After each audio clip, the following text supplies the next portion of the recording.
KGMOA for this opportunity. Thanks specifically to Abhilash. It's a great honor to be on the platform of KGMOA. So, Abhilash പറയുകയായിരുന്നു നമുക്ക് ലിപ്പിഡ്സിനെ കുറിച്ച് കുറച്ച് കാര്യങ്ങൾ discuss ചെയ്യാം എന്നാണ് അഭിലാഷ് പറഞ്ഞത്. സോ ഒരു ഓവറോൾ വ്യൂ ആണ് എൻ്റെ മനസ്സിൽ കൂടെ പോയത്. അതായത് ഇപ്പൊ കുറച്ച് പുതിയ ഡെവലപ്മെന്റ്സും പുതിയ കുറച്ച് മരുന്നുകളും ഒക്കെ ഉണ്ട്. So often we are confused. നമ്മൾ യൂഷ്വലി കാണുന്ന പേഷ്യൻസിന് എന്ത് മരുന്ന് കൊടുക്കും, when to start treatment, which drug to use, till what dose should be use, etcetera etcetera. പ്രത്യേകിച്ച് ഇപ്പോഴത്തെ കാലത്ത് I think there is lot of skepticism from the part of the patients, especially with regard to treatment with statins. So it will be good to have a discussion regarding this. So I'll try to make it as brief as possible.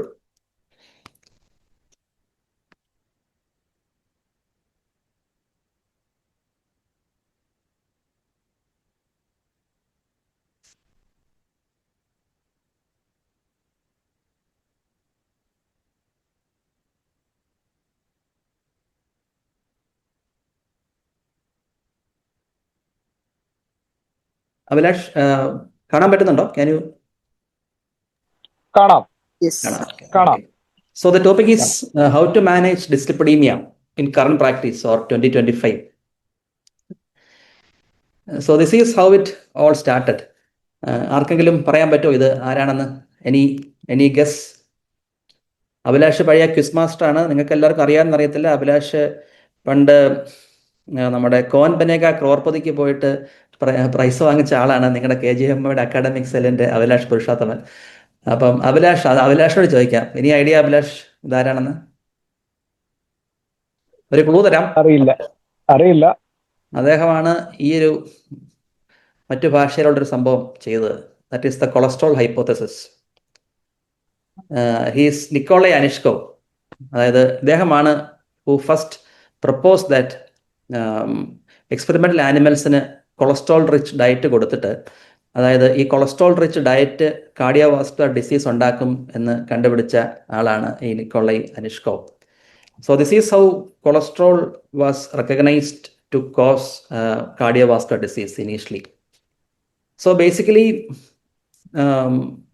rather than go to lot of details, I will try to stick to the most common things which we see, that is, or we come across in a clinical practice. So we often describe them as the good, bad and the ugly. Like നമ്മൾ കേട്ടിട്ടുള്ള Hollywood movie പോലെ. Good cholesterol we all know it is the HDL cholesterol. Triglycerides we know it is bad.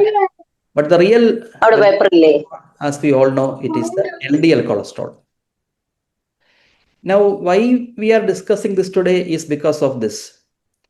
So this cartoon I thought was very interesting because the doctor is telling the patient, it is good news, your cholesterol has stayed the same. അതായത് കഴിഞ്ഞ വർഷം നിങ്ങൾ ചെയ്തപ്പോൾ ഉണ്ടായിരുന്ന അതേ LDL cholesterol ആണ് ഇപ്രാവശ്യവും. കഴിഞ്ഞ പ്രാവശ്യം ഞാൻ മരുന്നൊന്നും പറഞ്ഞില്ല. But this time I am going to advise you medicines because the guidelines have changed. So as you all know, the guidelines regarding lipid management have changed over the years. Previously, the LDL cutoff was 130, then it became 100, then it became 70. Now it has come to as low as 50 and even less than that. So the guidelines are fast changing. So what I thought was കുറച്ച് cases നമുക്ക് discuss ചെയ്യാൻ വിചാരിച്ചു. So I thought ഒരു 3 ഇലസ്ട്രേറ്റീവ് cases, നമ്മൾ സാധാരണ കാണുന്ന 3 cases വെച്ചിട്ട് so we can discuss and so that it will be more useful rather than a completely didactic lecture. So this is the case number 1, which we very commonly see in our day-to-day practice. A completely asymptomatic patient who came for checkup, a male, 55 years, ex-smoker. He has stopped smoking 4 years ago.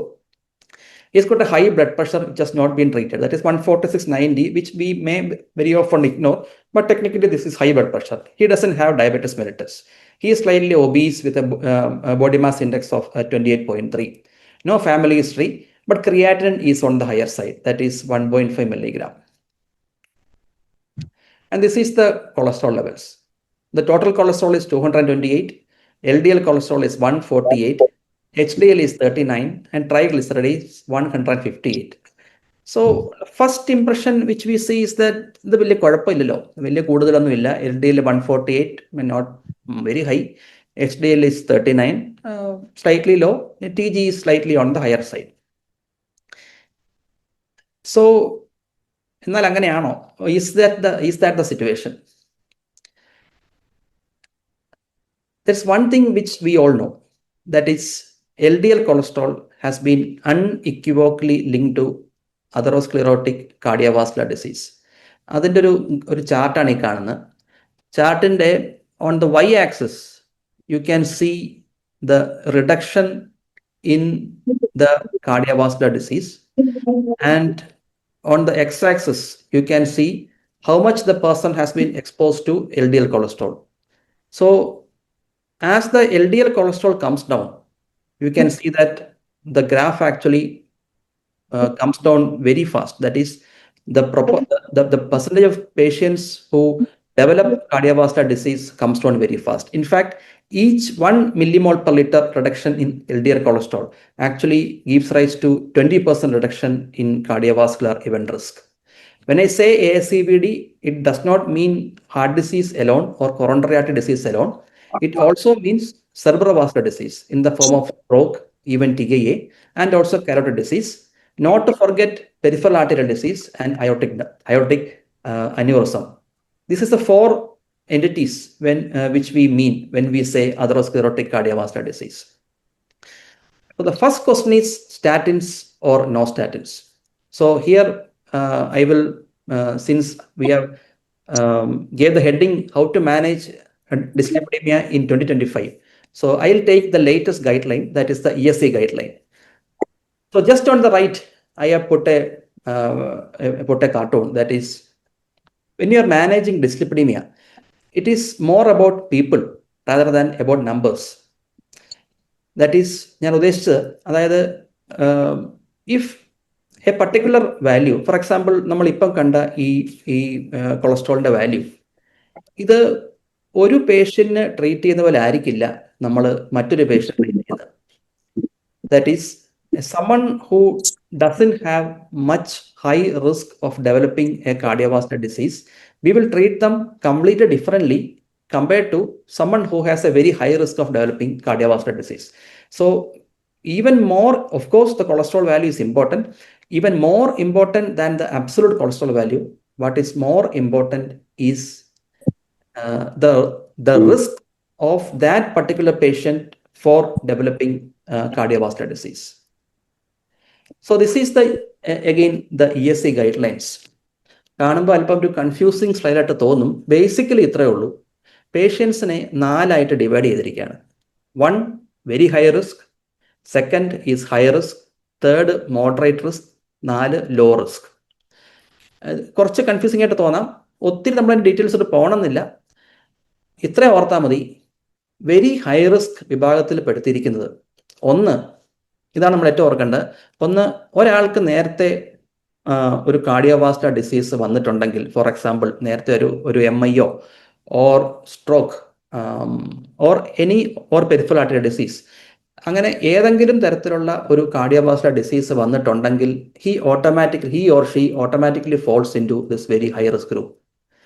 Then comes diabetes mellitus with any target organ damage, that is, for example, diabetic mellitus with retinopathy or nephropathy, etc., or diabetes mellitus of long duration, or CKD, etc.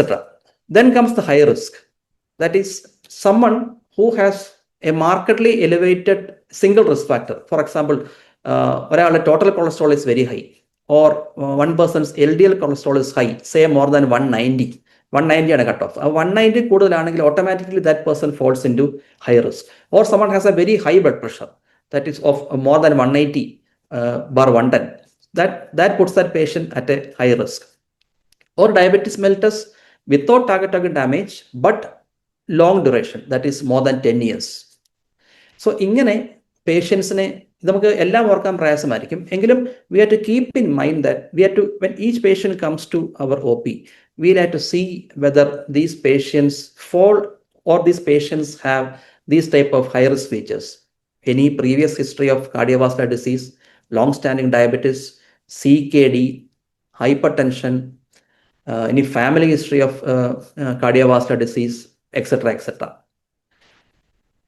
And നമ്മുടെ നാട്ടിലില്ലെങ്കിലും so far the Indian cardiology scenario or the medicine scenario ഇല്ലെങ്കിലും the Europeans and the Americans, they have got a specific scoring system. That is, for example, people have multiple risk factors.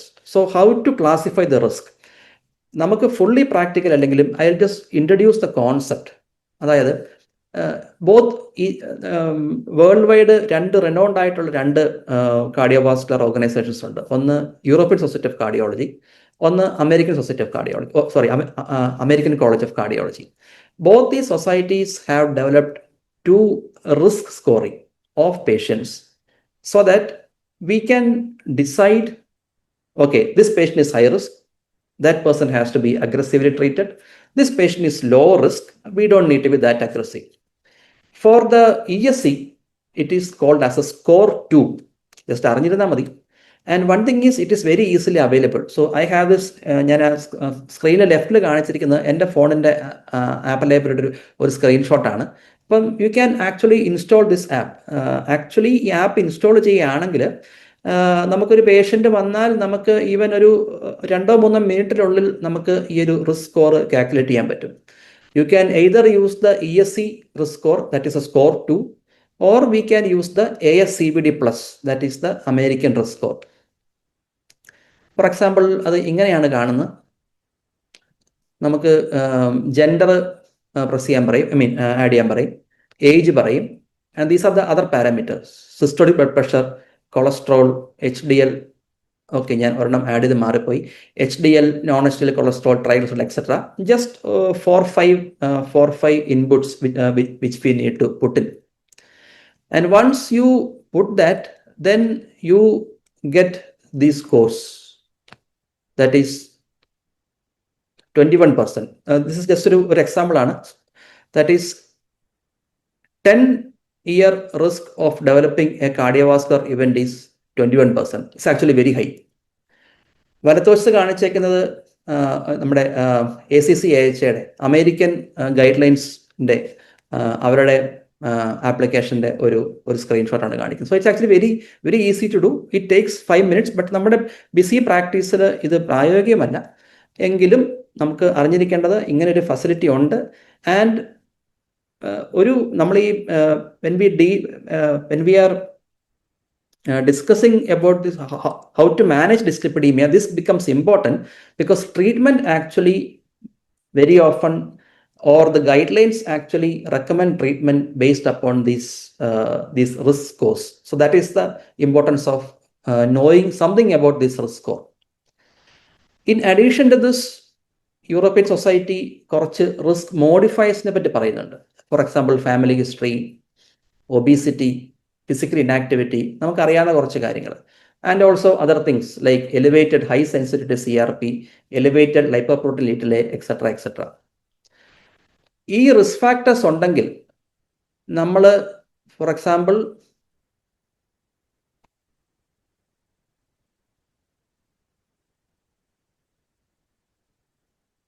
ഈ risk factors വെച്ചിട്ട് suppose നമ്മളുടെ European Society of Cardiology risk factor that is score 2 വെച്ചിട്ട് നമ്മൾ ഒരു പേഷ്യൻറ്റിനെ low risk അല്ലെങ്കിൽ moderate risk, അതായത് 7.5% 10-year cardiovascular event വരാനുള്ള റിസ്കിൽ കൂടുതലാണെങ്കിലാണ് നമ്മൾ ഒരു ഹൈ റിസ്ക് എന്ന് പറയുന്നത്. അതിന് തൊട്ട് താഴെ 2.5ക്കും 7.5ക്കും ഇടയ്ക്കാണെങ്കിൽ നമ്മൾ മോഡറേറ്റ് റിസ്ക് എന്ന് പറയും. അങ്ങനെയുള്ള ഒരാൾക്ക് അല്ലെങ്കിൽ ലോ റിസ്കിൽ പെടുന്ന ഒരാൾക്ക് ഈ പറയുന്ന റിസ്ക് മോഡിഫയേഴ്സും കൂടെ ഉണ്ടെങ്കിൽ അവർ ഓട്ടോമാറ്റിക്കലി അതിൻ്റെ നെക്സ്റ്റ് ഹയർ റിസ്ക് ലെവലിലോട്ട് പോകും. അപ്പം ഇങ്ങനെ നമുക്ക് പേഷ്യൻസിനെ നമുക്ക് ക്ലാസിഫൈ ചെയ്യാൻ പറ്റും. We can classify them into low risk, moderate risk, high risk or very high risk, etcetera etcetera. ഈ ഒരു ക്ലാസിഫിക്കേഷൻ ബേസ്ഡ് ആയിട്ടാണ് നമ്മൾ ഒരു പേഷ്യൻറ്റിൻ്റെ ഒരു ടാർഗറ്റ് അല്ലെങ്കിൽ വെൻ ടു ട്രീറ്റ് എപ്പോഴാണ് നമ്മൾ ഒരു പേഷ്യൻറ്റിന് സ്റ്റാറ്റിൻ അല്ലെങ്കിൽ ഒരു LDL കൂടുതലാണ് സ്റ്റാറ്റിൻ കൊടുക്കേണ്ടത്, എപ്പോഴാണ് അല്ലെങ്കിൽ ഏത് ലെവൽ വരെ കൊടുക്കണം എന്ന് തീരുമാനിക്കുന്നത്. അപ്പോൾ ഇത് ആക്ച്വലി ആപ്ലിക്കേഷൻ ഉണ്ടെങ്കിൽ നമുക്ക് ഈസി ആയിട്ട് നമുക്കിത് ഇത് ചെയ്യാവുന്ന കാര്യമുള്ളൂ. അപ്പോൾ so first thing is, based upon these risk factors and based upon the score, we'll have to classify patients. Now, for example,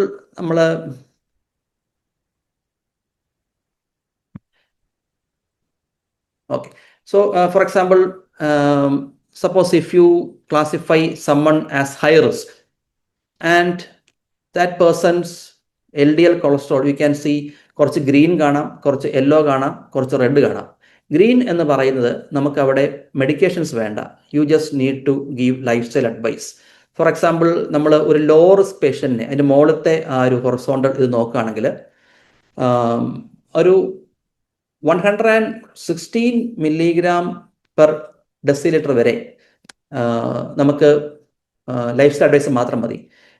even till 190 നമുക്ക് ഡ്രഗ് വേണ്ട, you can advise lifestyle modification. പക്ഷെ താഴോട്ട് വരുമ്പോഴത്തേക്കിനും, അതായത് patient risk കൂടുന്തോറും, for example high risk ആകുമ്പോഴേക്കും by the time the LDL is more than 100, we need to start treatment. So that is the importance of dividing patients into different risk category.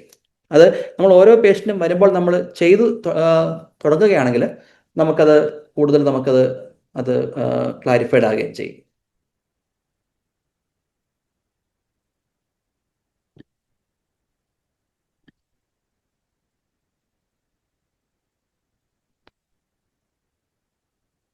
So, നമ്മുടെ ഈ patient നോക്കുകയാണെങ്കിൽ, this patient actually belongs to high risk. Why? Because he is got stage 2 hypertension. He is an ex-smoker. He has got a family history. He is a male. And his creatinine is on the higher side. He falls into CKD stage 2. So, all this put this patient at a high risk.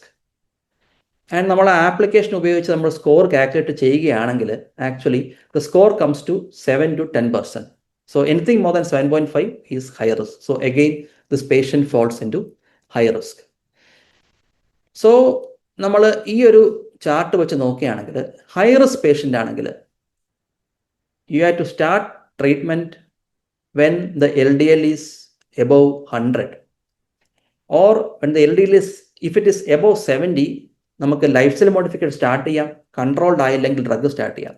അപ്പോൾ ഈ high risk ആയിട്ടുള്ള പേഷ്യൻറ്റിന് LDL, even if it is more than 100, we'll have to start treatment. That is the point which I want to convey. നമ്മൾ സാധാരണ നോക്കുമ്പോൾ 100 അല്ലേ ഉള്ളൂ, കുഴപ്പമില്ല എന്ന് നമുക്ക് തോന്നും. വെരി ഓഫൺ ഞാനും നിങ്ങളും എല്ലാം. കാര്യം നമ്മുടെ നാട്ടിൽ നമുക്കറിയാം ഒരാളെ മരുന്ന് കഴിപ്പിക്കാൻ പ്രയാസമാണ്, അപ്പം ആളെ കൺവിൻസ് ചെയ്യാൻ പ്രയാസമാണ്. നമ്മളും ആലോചിക്കും LDL ഇത്രയല്ലേ ഉള്ളൂ, ഓക്കെ വി ക്യാൻ വെയിറ്റ്. പക്ഷേ on A scientific basis, if the patient has got A very high risk, that patient has to be on a statin if the LDL is more than 100.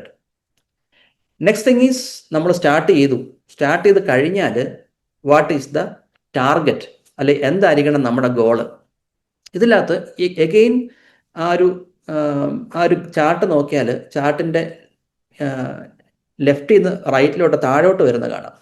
ഏറ്റവും ടോപ്പിൽ it is the low risk, then comes moderate, high, very high and extreme risk. Low risk ആയിട്ടുള്ള ഒരാൾക്ക് the target of LDL is less than say 116 or 115. Moderate risk 100. High risk patient, അതായത് നമ്മൾ നേരത്തെ പറഞ്ഞ type ഒരു patient ആണെങ്കിൽ ഈ ഒരു പേഷ്യൻ്റെ target of LDL is actually less than 70.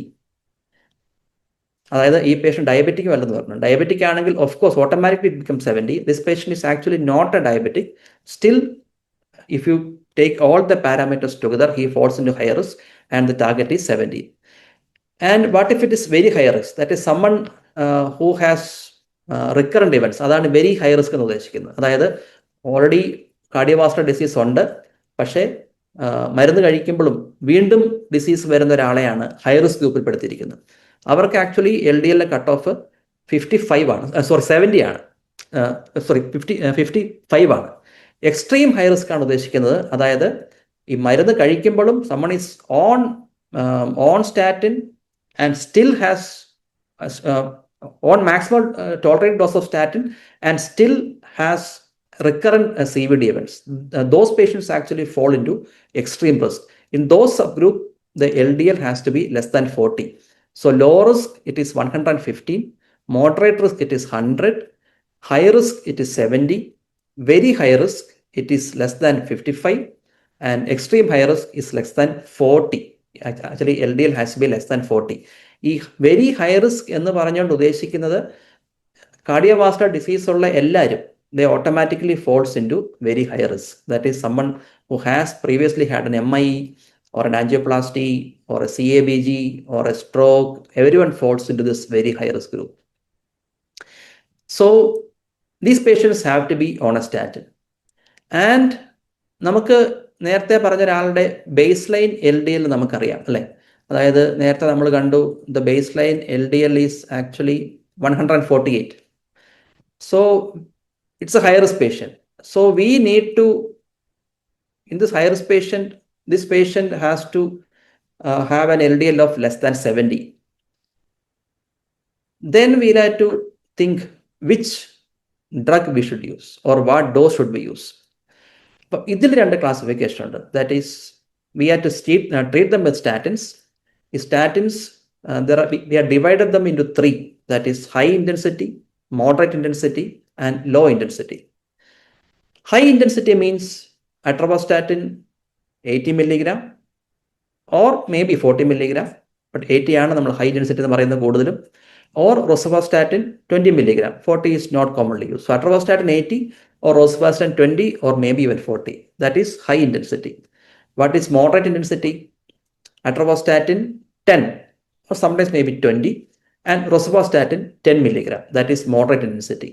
So this high intensity statin നമ്മൾ ഒരാൾക്ക് കൊടുക്കുകയാണെങ്കിൽ the LDL reduction you can expect is maximum 50%.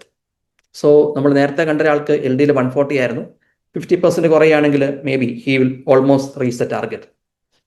And if you are giving a moderate intensity statin, that is atorvastatin 10 or rosuvastatin 5 or 10, then you can expect an LDL reduction of around 30%. So ഇത് actually proven ആണ്. അപ്പം ഇത്രയും LDL റിഡക്ഷനെ നമ്മൾ expect ചെയ്യാൻ പാടുള്ളൂ. So this patient actually is having a high risk, so he should have a high intensity statin. That is atorvastatin 40 or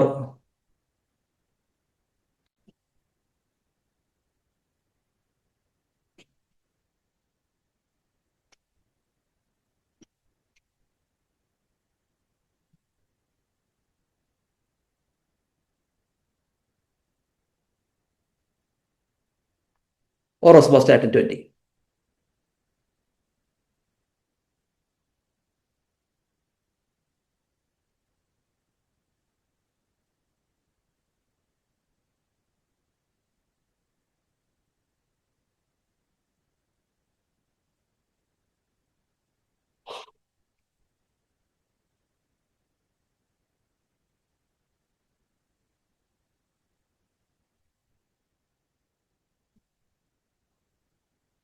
There is ചെറിയ technical issue ഉണ്ടെന്ന് തോന്നുന്നു. Just 1 second. Screen sharing stop ചെയ്തിട്ട് ഒന്നുകൂടെ കൊടുത്തു നോക്കാവുന്നേ. കൊടുത്തു നോക്കണം.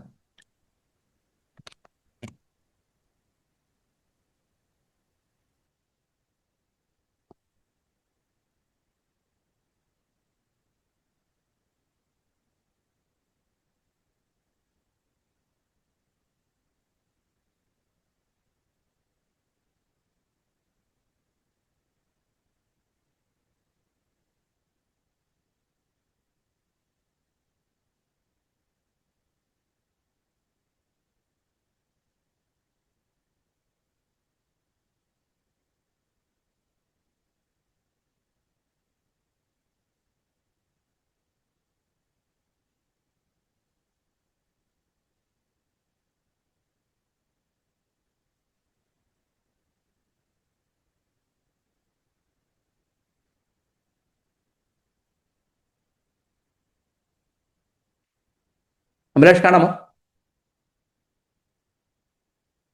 കാണാം. ഓക്കെ. അപ്പം ഇത് ആക്ച്വലി ഒരു നമ്മുടെ യൂറോപ്യൻ സൊസൈറ്റി കുറച്ച് കോംപ്ലിക്കേറ്റഡ്, അതായത് നമുക്ക് ഈ കുറച്ചൊരു ഈ ആപ്പിൻ്റെ ആവശ്യം വരാം, അല്ലെങ്കിൽ നമ്മൾ കുറച്ചും കൂടെ കൂടുതൽ റിസ്ക് ഫാക്ടേഴ്സ് നോക്കേണ്ട വരാം. കുറച്ചൊരു ഇന്ത്യൻ ഗൈഡ് ലൈൻസ് കൊണ്ട് ഇത് കാർഡിയോളജി സൊസൈറ്റി ഓഫ് ഇന്ത്യയുടെ ഒരു ഗൈഡ് ലൈൻ എന്ന് പറയാൻ പറ്റില്ല, എങ്കിലും അവരുടെ ഒരു റെക്കമെൻഡേഷനാണ്. എഗെയിൻ സെയിം കോൺസെപ്റ്റ് ആണ്, അതായത് പേഷ്യൻസിനെ ഒരു 5ആയിട്ട് ഡിവൈഡ് ചെയ്തേക്കാണ്. ലോ റിസ്ക്, യാതൊരു റിസ്ക് ഫാക്ടറും ഇല്ല. Moderate risk, high risk, very high risk, extremely high risk. Very high risk means already cardiovascular disease ഉണ്ട്. സോ ബാക്കിയെല്ലാം നേരത്തെ പറഞ്ഞ പോലെ ടാർഗറ്റ്സ് എല്ലാം നേരത്തെ പറഞ്ഞതിന് ഓൾമോസ്റ്റ് തുല്യമാണ്. 110, 100 ആണ് ഇത് പറയുന്നത്, but you can take it as 110 or 115, 100, 70, 55 and 40, almost same. ഉള്ളി തിങ് നമ്മുടെ ഇന്ത്യയിൽ നമ്മുടെ സ്കോറിംഗ് സിസ്റ്റം ഇതുവരെ ഡെവലപ്പ് ചെയ്തിട്ടില്ല. പിന്നെ കാര്യമുള്ളത് ഈവൻ നമ്മുടെ ESCയുടെ സ്കോറിംഗ് സിസ്റ്റം ആണെങ്കിലും അതിൻ്റെ ആപ്പ് ആണെങ്കിലും ACC AHയുടെ ആപ്പ് ആണെങ്കിലും ആക്ച്വലി ഇത് നമ്മൾക്ക് ആപ്ലിക്കബിൾ അല്ല. ബിക്കോസ് ഇത് ടെസ്റ്റ് ചെയ്തിരിക്കുന്നു, വാലിഡേറ്റ് ചെയ്തിരിക്കുന്നു യൂറോപ്യൻസിനും അമേരിക്കൻസിലുമാണ്. പക്ഷേ even then we can use it to have a general idea. So അപ്പം this patient has to be the previous patient, we know that is a high risk patient, even though the LDL is not that high, because he has got other risk factors. So we'll have to calculate his risk profile, and he falls into a high risk group. This LDL, even though it doesn't look very high, it has to be low, high risk less than 70. So he has to be put on a statin. So that is the first case. So this is the second case. A female, 58 years. She had an inferior limb 3 years back, underwent primary angioplasty of RCA and staged angioplasty to LAD. Blood pressure is controlled. She is a non-diabetic. And she is on atorvastatin 20 milligram. And these are her lipid values. The total cholesterol is 170, LDL 102, HDL 44, triglyceride 135. നമ്മൾ ഒറ്റ നോട്ടത്തിൽ നോക്കിയാൽ വലിയ കുഴപ്പമില്ലാത്ത ഒരു value ആണ്. പക്ഷേ ശരിക്കും അങ്ങനെയാണോ എന്ന് നമ്മൾ ഒന്നും കൂടെ നോക്കിയാൽ ആക്ച്വലി അല്ല. ബിക്കോസ് നമ്മൾ നേരത്തെ പറഞ്ഞൊരു ഇത് വെച്ച് നോക്കിയാൽ, നമ്മൾ ഇന്ത്യൻ ഗൈഡ് ലൈൻ വെച്ച് നോക്കിയാലും this patient has documented cardiovascular disease. So this patient is actually not at high risk. This patient is actually at very high risk. So very high risk ആയിട്ടുള്ള ഒരാൾക്ക് ഇന്ത്യൻ ഗൈഡ് ലൈൻസും യൂറോപ്യൻ ഗൈഡ് ലൈൻസും പറയുന്നത് ഒറ്റ the same value ആണ്. There LDL cholesterol actually should be less than 55. 55-ൽ താഴെ ആയിരിക്കണം LDL cholesterol. So even the apparently this looks okay, his LDL cholesterol is 102, which is actually almost the double of what is actually recommended. Again, I am just showing the ESC guideline. High risk, that is graph in the nadukku kanikkunna high risk, the cutoff should be less than 55. I mean, very high risk, the cutoff should be less than 55. So LDL go should be 55. So what should we do? This patient is on a rather low dose of statin. Then we should change them to a high intensity statin, that is atorvastatin 40 or even 80, or rosuvastatin 20 or even 40. And we follow up the patient. Say after 1 month or 2 months, we check ചെയ്തിട്ട് suppose if still the LDL goal has not reached 55, for example, it is still at 80, even though our patients may not accept it, theoretically, actually, we should try to bring it down further. That is to the proposed 55. അതിന് എന്തൊക്കെയാണ് നമുക്ക് options? അതിന് നമുക്ക് 4 options ആയി ഇപ്പോൾ ഉള്ളത്. We got 4 drugs. 2 are very easily available, oral drugs, and 2 are slightly costly and are injectables. The 2 easily available and the oral drugs are ezetimibe and bempedoic acid, which many of us are familiar with. And the second group is the group called PCSK9 inhibitor and inclisiran. It is actually available in our country. നമുക്ക് ഇതിനെ ഒന്ന് പരിചയപ്പെടുക മാത്രം ചെയ്യാം. This is ezetimibe. ഇത് വളരെ സിമ്പിളാണ്, rather cheap, and the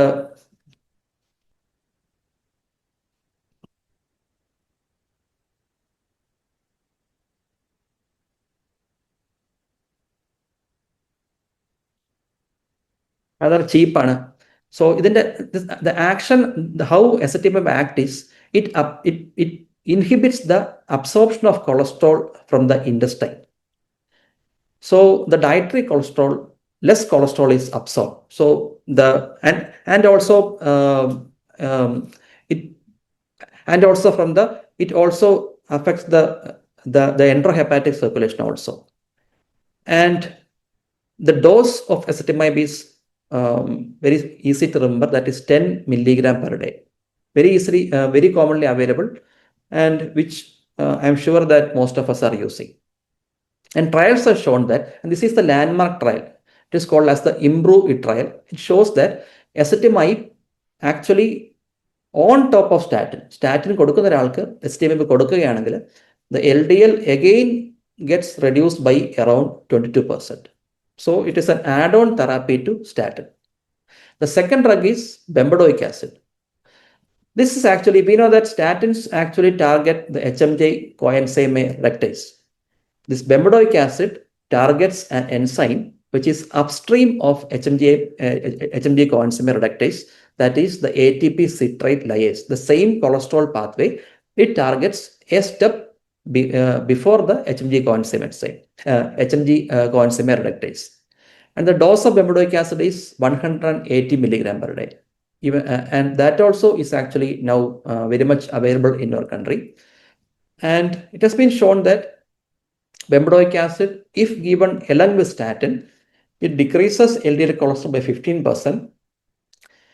Without statin, suppose for example someone is not using a statin, and you are using it in a patient who is not using a statin, then the LDL cholesterol comes down by around 25%. And if you are using it with ezetimibe, the combined reduction is actually around 35%. And this is a few studies of bempedoic acid, that is the clear studies, that is the clear harmony, clear wisdom, അങ്ങനെ 3-4 studies ഉണ്ട്. പക്ഷേ ബെംപഡോയിക് ആസിഡിന്റെ ഒരു വ്യത്യാസം theoretically is, that is bempedoic acid has been more studied in those patients who are statin intolerant. For example, we must have come across patients who don't tolerate statins very well because they develop muscle symptoms, myalgia, myopathy, etc. In those patients, actually bempedoic acid has been proven to be extremely useful. There is some data that bempedoic acid decreases cardiovascular disease also, but the maximum data is in those patients who are statin intolerant. In contrast, ezetimibe has been proven to decrease cardiovascular disease in all subgroups of patients. But anyway, it has been clearly proven that bempedoic acid can decrease LDL on top of statin. But there are two side effects. Ezetimibe doesn't have much side effects. Bempedoic acid have two important side effects. It can cause hyperuricemia and gout. So before you start bempedoic acid, make sure that we check the uric acid level and make sure that it is normal. If it is high, don't start bempedoic acid. And if you start, remember to check hyperuricemia, check for uric acid in between so that the patient doesn't develop hyperuricemia. And also, tendon rupture has been commonly seen. So those patients who are prone to develop tendon ruptures, for example, elderly patients who are already taking steroids, who are already taking fluoroquinolones, or have CKD, etc., they already have an increased chance of tendon rupture. Those patients, we should not put them on bempedoic acid. So those were the two oral widely available drugs. Now I just brush upon two injectable drugs which is now available in the country. One is called as the PCSK9 inhibitors. ഒരു complex പേരാണ്, പ്രോപോർട്ടീൻ കൺവെർട്ടേസ് സബ്റ്റിലിസിൻ കെക്സീൻ 9 inhibitor എന്ന complex പേരാണ്. നമുക്കത് ഓർക്കേണ്ട കാര്യമില്ല. Basically ഇതിങ്ങനെയാണ് അത് work ചെയ്യുന്നത്. എനിക്ക് പോയിന്റർ എൻ്റെ കമ്പ്യൂട്ടറിൽ വർക്ക് ചെയ്യുന്നില്ല. സോ ബേസിക്കലി ഇതാണ്, അതായത് നമ്മുടെ ലിവർ സർഫസിൽ LDL റിസപ്റ്റേഴ്സ് ഉണ്ട്. ഈ LDL റിസപ്റ്റേഴ്സ് ആണ് നമ്മുടെ ബ്ലഡിലുള്ള LDLനെ പിടിച്ചെടുത്ത് ലിവറിലേക്ക് എടുക്കുന്നത്, അതായത് ബ്ലഡിലുള്ള LDL കുറയ്ക്കുന്നത്. ഈ PCSK9 എന്ന് പറയുന്ന ഈ ഒരു മോളിക്യൂള് ഇത് LDL റിസപ്റ്ററിനെ ബൈൻഡ് ചെയ്തിട്ട് ഈ LDL റിസപ്റ്ററിനെ ഡീഗ്രേഡ് ചെയ്യും. അതായത് ഇതാണ് നോർമലി PCSK9ന്റെ ആക്ഷൻ. അതായത് LDL റിസപ്റ്ററിനെ നശിപ്പിക്കുന്ന ഒരു ഒരു ഒരു ഒരു മോളിക്യൂളാണ് PCSK9. അപ്പോൾ PCSK9 ഒരു മോണോക്ലോണൽ ആൻറ്റിബോഡി, ഒരു ആൻറ്റിബോഡി കൊടുത്തിട്ട് ഈ PCSK9-എതിരെ ഉള്ളൊരു മോണോക്ലോണൽ ആൻറ്റിബോഡിയാണ് ഈ PCSK9 ഇൻഹിബിറ്റർ എന്ന് പറയുന്നത്. അപ്പോൾ ഈ PCSK9 നശിപ്പിക്കുമ്പോൾ എന്ത് പറ്റുമെന്ന് ചോദിച്ചാൽ, LDL റിസപ്റ്ററിൻ്റെ എണ്ണം ലിവർ സർഫസിൽ കൂടും. LDL റിസപ്റ്ററിൻ്റെ എണ്ണം കൂടുമ്പോൾ ബ്ലഡിലുള്ള LDL-നെ ഈ റിസപ്റ്റർ പിടിച്ചെടുത്ത് അതിനെ ഡീഗ്രേഡ് ചെയ്യും. അപ്പോൾ ബ്ലഡിലുള്ള കൊളസ്ട്രോൾ ലെവൽ കുറയും. അപ്പോൾ അതാണ് ഈ PCSK9-ന്റെ ആക്ഷൻ. 2 മോളിക്യൂളുണ്ട്, എവലോക്യുമാബ് ആൻഡ് അൽറോക്യുമാബ്.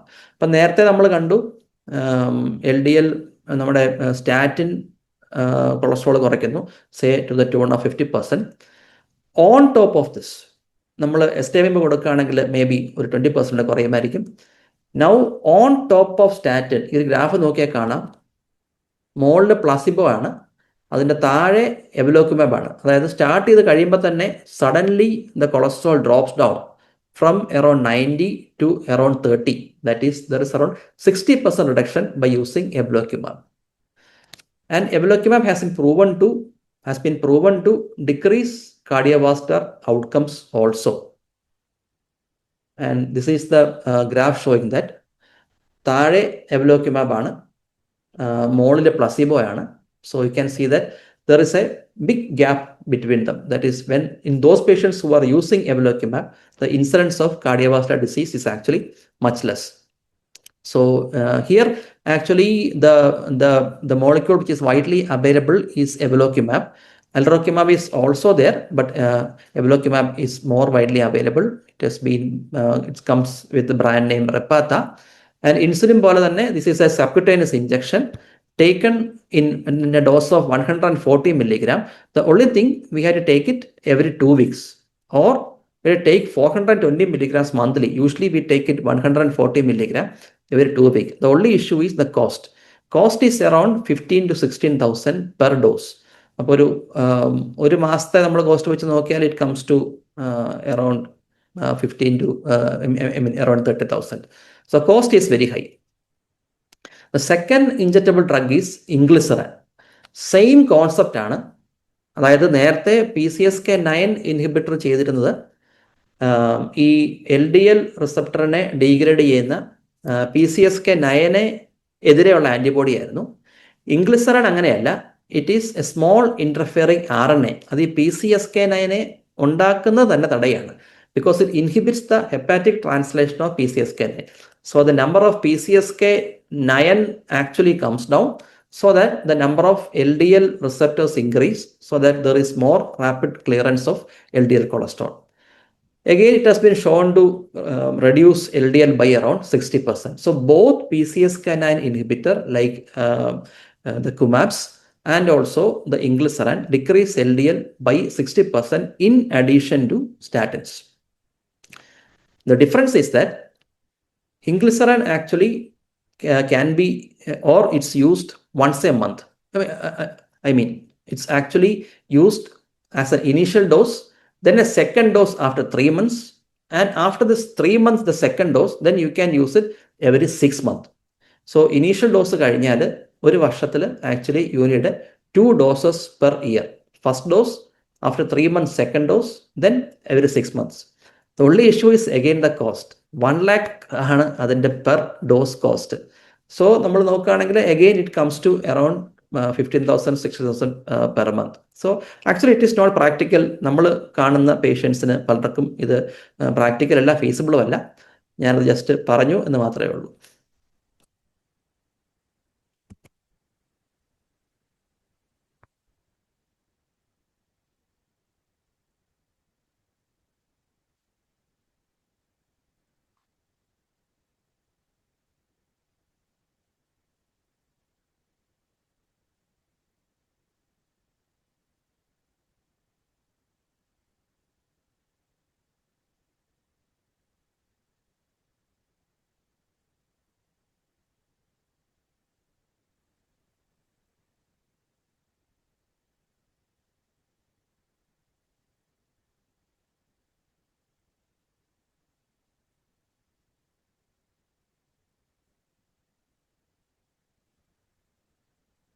And even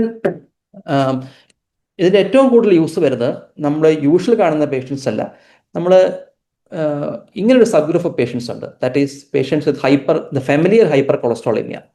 നമുക്കറിയാം, നമ്മൾ കണ്ണിന് ചുറ്റും കാണുന്ന സാന്തലാസ്മ, കോണിൽ ആർക്കസ്, ടെൻഡൻ സാന്തോമാസ്, ഇതൊക്കെ കാണുന്ന ഒരു സബ് ഗ്രൂപ്പ് ഓഫ് പേഷ്യൻസ് ആണ് ഫെമിലിയർ ഹൈപ്പർ കൊളസ്ട്രോളീമിയ.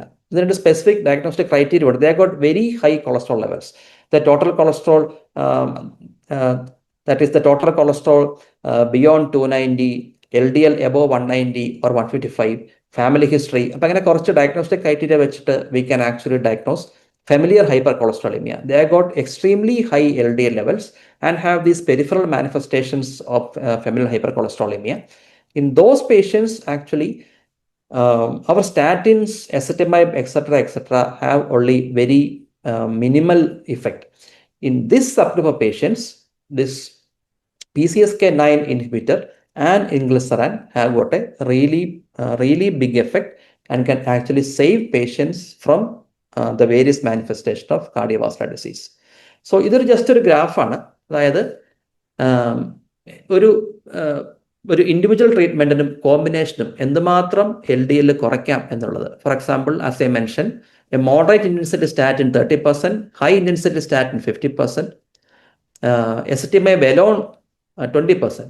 പക്ഷേ നമ്മൾ high intensity statin plus ezetimibe use ചെയ്യുകയാണെങ്കിൽ you can expect an LDL reduction of around 60%. നമുക്ക് വലിയ കോസ്റ്റ് ഇല്ലാത്ത രീതിയിൽ ഓറൽ മെഡിക്കേഷൻസ് മാത്രം യൂസ് ചെയ്യുകയാണെങ്കിൽ, ഈ 3 മെഡിക്കേഷൻസും കൂടെ യൂസ് ചെയ്യുകയാണെങ്കിൽ, അതായത് high intensity statin, may be 40 mg atorvastatin, 10 mg ezetimibe or 180 mg of bempedoic acid, this altogether will give an LDL reduction of around 70%. So what is the maximum that is achievable? Suppose you give high density statin, ezetimibe, bempedoic acid and a PCSK9 inhibitor. Actually, you can expect an LDL reduction of even up to around 80 to 85%. And that is actually useful in those patients with familiar hypercholesterolemia. നമ്മൾ സാധാരണ കാണുന്ന patients അത്രയും ആവശ്യം വരാറില്ല. And lastly, so the previous patient which we saw actually is on a lower dose of atorvastatin. She has to be increased to a higher intensity of statin. And if on high intensity statin, if her LDL doesn't come down to 55 milligram per deciliter, അതാണ് ഈ ഒരു very high risk ഗ്രൂപ്പിലുള്ള ഒരാളുടെ LDL target. അതായത് നേരത്തെ ആൻജിയോപ്ലാസ്റ്റിയോ CABGയോ കഴിഞ്ഞ ഒരാളുടെ LDL target എന്ന് പറഞ്ഞാൽ 55 ആണ്. ഈ 55-ൽ എത്തുവാൻ വേണ്ടി നമ്മൾ what we do is we increase the dose of statin to high intensity, say 80 milligram, and you use 80 milligram statin and you find that the LDL actually has fallen down but not reached 55, say it is still at 90, then what we can do? We can add ezetimibe 10 milligram. And again, if it has not reached our desired target value, that is say 55 or 50, you can use bempedoic acid. And in those patients, not in this patient, so this patient will most likely, her LDL will, because it is not that high, it is at around 110. And if you increase the dose of statin and if you add ezetimibe itself, probably it will come near 55. Not if you add bempedoic acid also, definitely it will drop beyond 55. So അതിൽ കൂടിയ മരുന്നിലേക്ക് പോകേണ്ട ആവശ്യം ഈ patient വരത്തില്ല. But there will be people whose baseline LDL say will be 200, 230, etc. Those patients, as I mentioned earlier, the maximum which we can expect LDL reduction if we give high intensity statin plus ezetimibe plus bempedoic acid is only 70%. So in those patients who have got very high LDL values, sometimes we may have to resort to this PCSK9 inhibitor or this inclisiran, both of which are very widely available. The only concern, as I mentioned, is cost.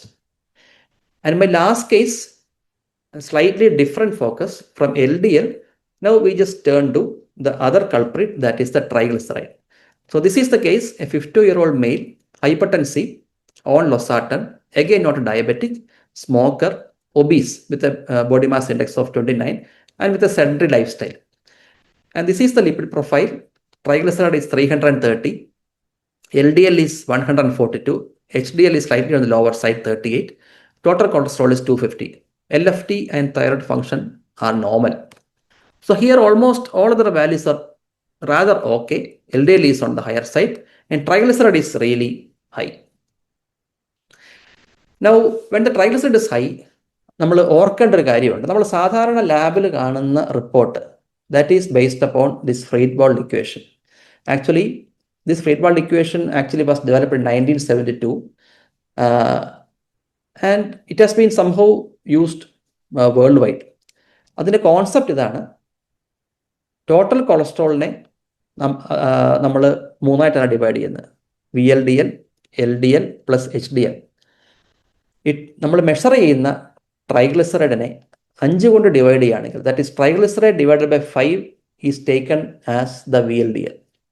So total cholesterol is LDL cholesterol plus HDL cholesterol plus VLDL. VLDL is triglyceride divide by 5. So if you can divide the triglyceride divided by 5, it will give the VLDL. And നമ്മൾ പലപ്പോഴും ലാബിൻ്റെ report കാണുമ്പോൾ നമ്മൾ കാണുന്ന LDL cholesterol unless specified it is actually calculated. അത് ഇങ്ങനെയാണത് calculate ചെയ്യുന്നത്: by dividing the triglyceride by 5 and then subtracting it from the total cholesterol and again from the total cholesterol you are subtracting the HDL. അങ്ങനെയാണ് നമുക്ക് actually LDL കിട്ടുന്നത്. This actually works, it is reasonably okay, but the issue is it is not accurate when the triglyceride is high. It's something which we should always remember. ഇപ്പോൾ lab നമുക്കൊരു value തരികയാണ്, triglyceride 400. അങ്ങനെ ഒരു പേഷ്യൻ്റെ LDL അവർ ഒരു value തരികയാണെങ്കിൽ, മിക്കവാറും നല്ല ലാബുകളാണെങ്കിൽ അവർ അപ്പം തന്നെ എഴുതും LDL not calculated because triglyceride is high എന്ന് പറഞ്ഞിട്ട്. But then we have to always remember that why it is not calculated is because the triglyceride is high, more than 300, then this equation doesn't work. So അങ്ങനെയാണെങ്കിൽ what we should do is we have to estimate the LDL directly. അപ്പോൾ നല്ല ലാബുകളിൽ actually this facility is available, that is direct estimation of LDL. So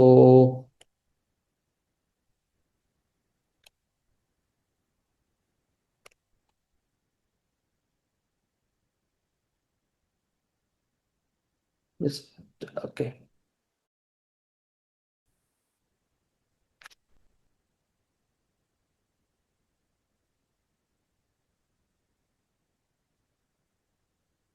There is some technical issue. Okay, so this patient has got a high triglyceride. So this is how you classify high triglycerides. പല type classification ഉണ്ട്. Basically നമ്മൾ സാധാരണ use ചെയ്യുന്ന classification, for example നമ്മളുടെ ഈ ഒരു ഏറ്റവും താഴെ കാണിക്കുന്ന classification, that is normal is less than 150, moderate is between 150 to 500, severe is between 500 to 1000, and very and moderate to severe, and very severe is more than 1000. And when we are encountering hypertriglyceridemia, first we have to rule out secondary causes. For example, ഈ ഒരു patient triglyceride ആണ് കൂടുതൽ, അതിൻ്റെ secondary causes നമ്മൾ rule out ചെയ്യണം. That is the most common thing is obesity and metabolic syndrome and diabetes. This is the first 3 things which we should rule out. Diabetes mellitus is again another important cause of hypertriglyceridemia. Hypothyroidism again is a very important cause of high triglyceride. Hepatic dysfunction, CRF, nephrotic syndrome also. And alcohol can really increase triglycerides. So we have to keep this in mind when we are facing patients like this who has got high triglycerides. Now, when you are speaking about the aim of treatment in hypertriglyceridemia, it is slightly different. When the triglyceride is more than 500, our main concern is not actually cardiovascular disease. When the triglyceride is more than 500, there is a high chance of the patient developing pancreatitis. So that is one situation where we have to somehow reduce triglyceride level. If it is less than 500, then there is not much risk of pancreatitis. Then we'll have to think about preventing cardiovascular disease, because triglyceride has been proven to increase the incidence of cardiovascular disease. So less than 500, you are bothered only about cardiovascular disease. More than 500, our main aim is to prevent pancreatitis. But even though triglyceride has been shown to increase the incidence of cardiovascular disease, interestingly, somehow the previous studies, that is especially with fibrates, have shown that decreasing triglycerides with fibrates have not translated to reduction in cardiovascular event rates. അതായത് triglyceride കുറച്ചത് കൊണ്ട് cardiovascular ഡിസീസിൻ്റെ incidents, especially നമ്മുടെ ഫൈബ്രേറ്റ്സ്, ഫിനോഫിബ്രേറ്റ് പോലുള്ള മരുന്നുകൾ ഉപയോഗിച്ച് cardiovascular ഡിസീസിൻ്റെ event rates കുറയുന്നതായിട്ട് actually പഠനങ്ങൾ കണ്ടെത്തിയിട്ടില്ല. But one thing has been shown, that is there is another concept, that is non HDL cholesterol. To prevent atherosclerotic cardiovascular disease, rather than triglyceride, non-HDL cholesterol lowering is more important. So there is another concept called non-HDL cholesterol. അപ്പം ഈ ഒരു ഗ്രാഫിൽ നോക്കുകയാണെങ്കിൽ നമ്മൾ മുകളിലൊരു ചാർട്ടുണ്ട്, അത് ലെഫ്റ്റിൽ കൈലോമൈക്രോൺ കാണാം, പിന്നെ VLDL, intermediate density lipoprotein, LDL, lipoprotein A, HDL, etcetera. ഇതിൽ LDL and lipoprotein A comes under LDL cholesterol. ഏറ്റവും വലത് വശത്ത് HDL ഉണ്ട്. ഇടത്ത് വശത്ത് കാണുന്ന 3 molecules, that is chylomicron, VLDL and intermediate density lipoprotein, they are called as the triglyceride rich lipoproteins plus remnant cholesterol, അതായത് triglyceride ഉള്ള ഘടകങ്ങൾ. നൗ ഈ HDL മാറ്റി നിർത്തിയാൽ, അതായത് HDL മാറ്റി നിർത്തി ബാക്കിയുള്ള മോളിക്യൂൾസിന് മൊത്തമായിട്ട് പറയുന്ന പേരാണ് നോൺ HDL കൊളസ്ട്രോൾ. അതിൻ്റെ അകത്ത് എല്ലാം ഉൾപ്പെടും. അതിൻ്റെ അകത്ത് LDL ഉൾപ്പെടും, കൈലോമൈക്രോൺ ഉൾപ്പെടും, VLDL ഉൾപ്പെടും, IDL ഉൾപ്പെടും, എല്ലാം ഉൾപ്പെടും. ദാറ്റ് ഈസ് കാർഡിയോവാസ്കുലർ ഡിസീസ് ഉണ്ടാക്കുന്ന എല്ലാ മോളിക്യൂൾസും ഉൾപ്പെടുന്ന ഒരു എൻറ്റിറ്റിയാണ് ഈ നോൺ HDL കൊളസ്ട്രോൾ എന്ന് പറയുന്നത്.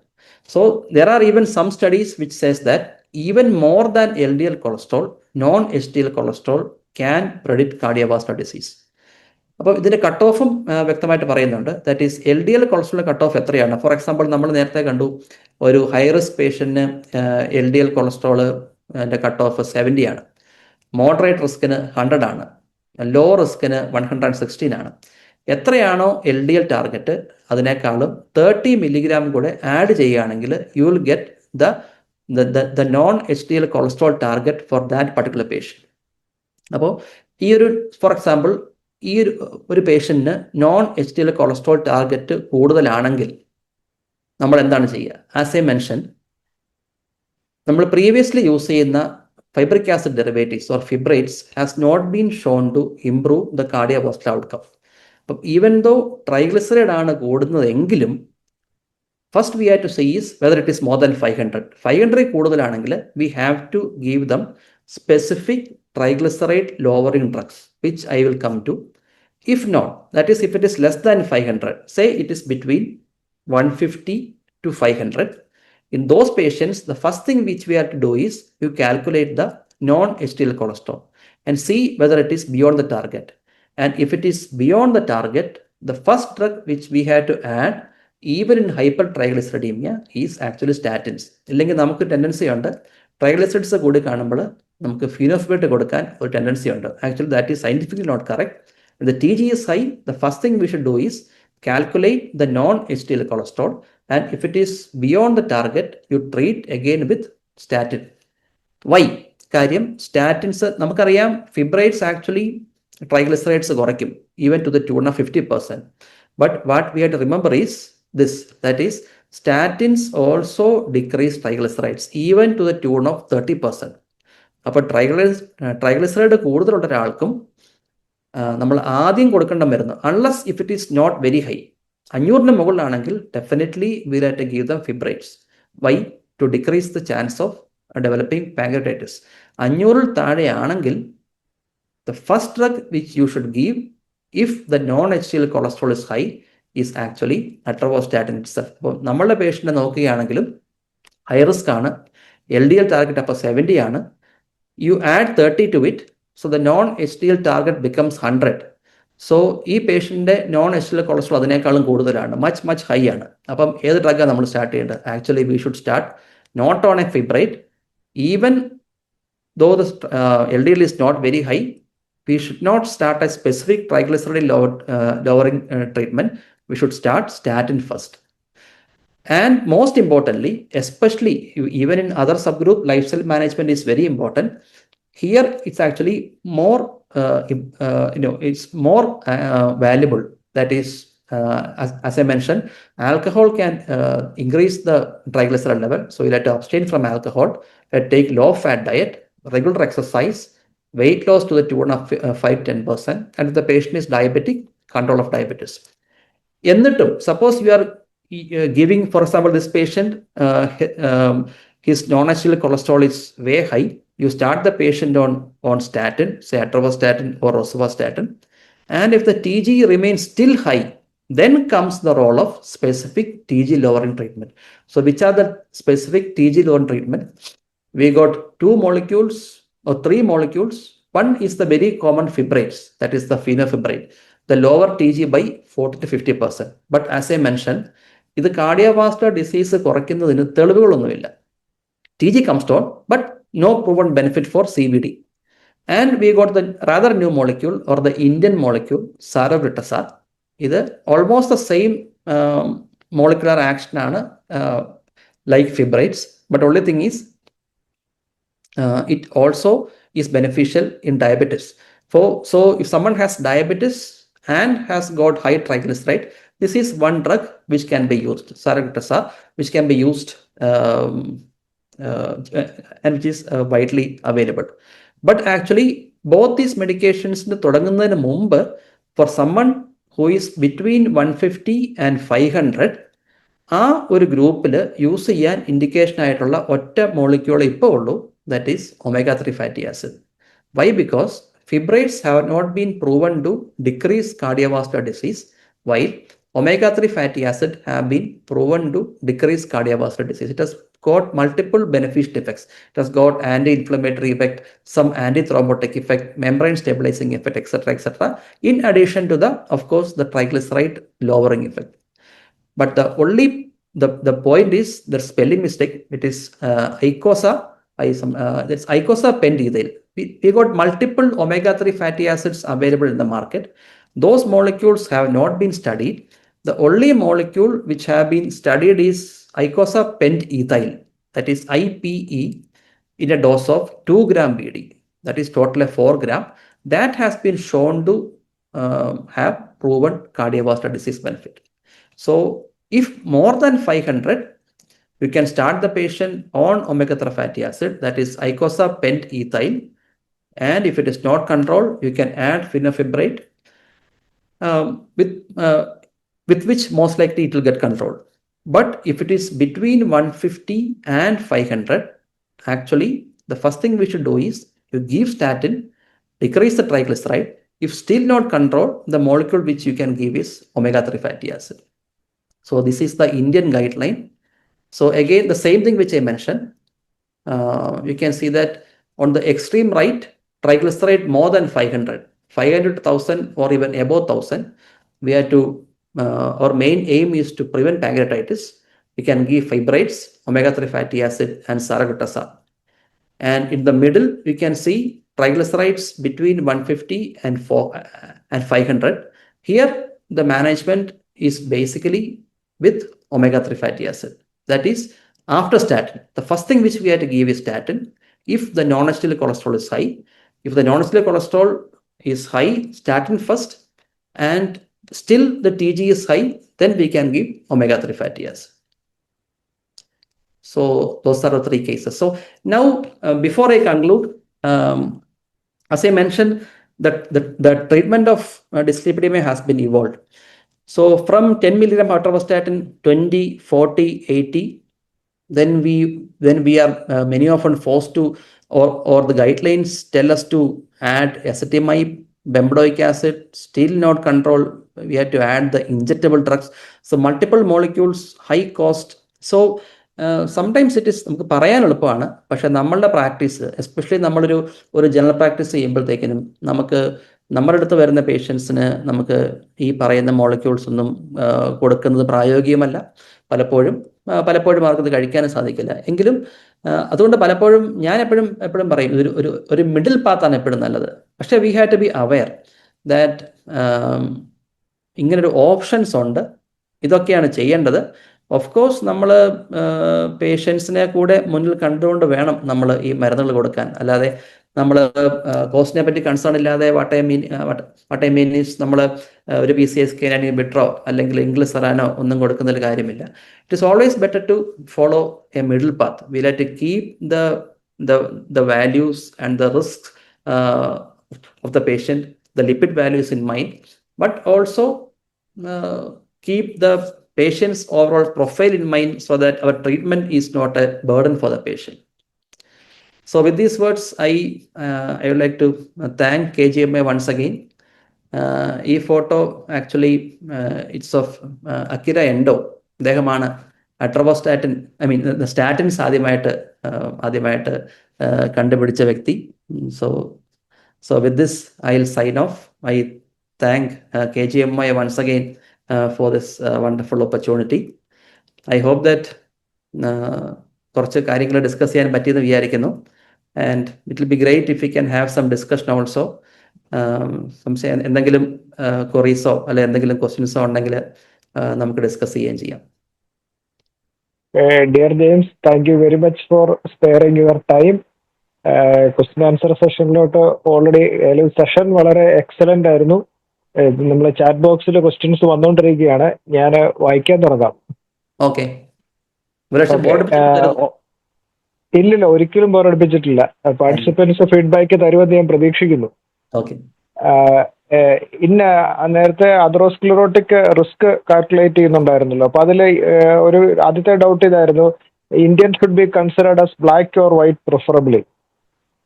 നമ്മുടെ സ്കോറും ASCVD റിസ്കും ഉണ്ടല്ലോ, ASCVD റിസ്ക് ആക്ച്വലി നമുക്ക് യൂസ് ചെയ്യാൻ പറ്റില്ല. അവര് മറ്റേ ഹിസ്പാനിക്സ്, നോൺ ഹിസ്പാനിക്സ് അങ്ങനെ പറഞ്ഞാൽ കിടക്കുന്നത്. ആക്ച്വലി ഇന്ത്യൻസ് അതിനകത്ത് സ്റ്റഡീഡ് അല്ല.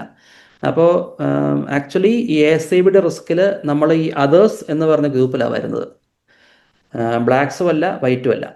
പിന്നെ യൂറോപ്യൻ സ്കോർ നോക്കുകയാണെങ്കിൽ നമ്മൾ ആ ആപ്പ് യൂസ് ചെയ്യുകയാണെങ്കിൽ മനസ്സിലാവും, ഇവർ യൂറോപ്പിൻ്റെ ഏരിയ വെച്ചിട്ടാണ് ഈ ആപ്പ് നമ്മൾ കൊടുക്കുന്നത്. അതായത് രണ്ട് കാര്യമാണല്ലോ, ഒന്ന് നമ്മൾ ആഡ് ചെയ്യുന്ന വാല്യൂസ്, രണ്ട് നമ്മൾ ജിയോഗ്രഫിക്കലി എവിടെയാണെന്നുള്ളത്. അപ്പം നമ്മുടെ കൺട്രി അതിൻ്റെ അകത്തില്ല.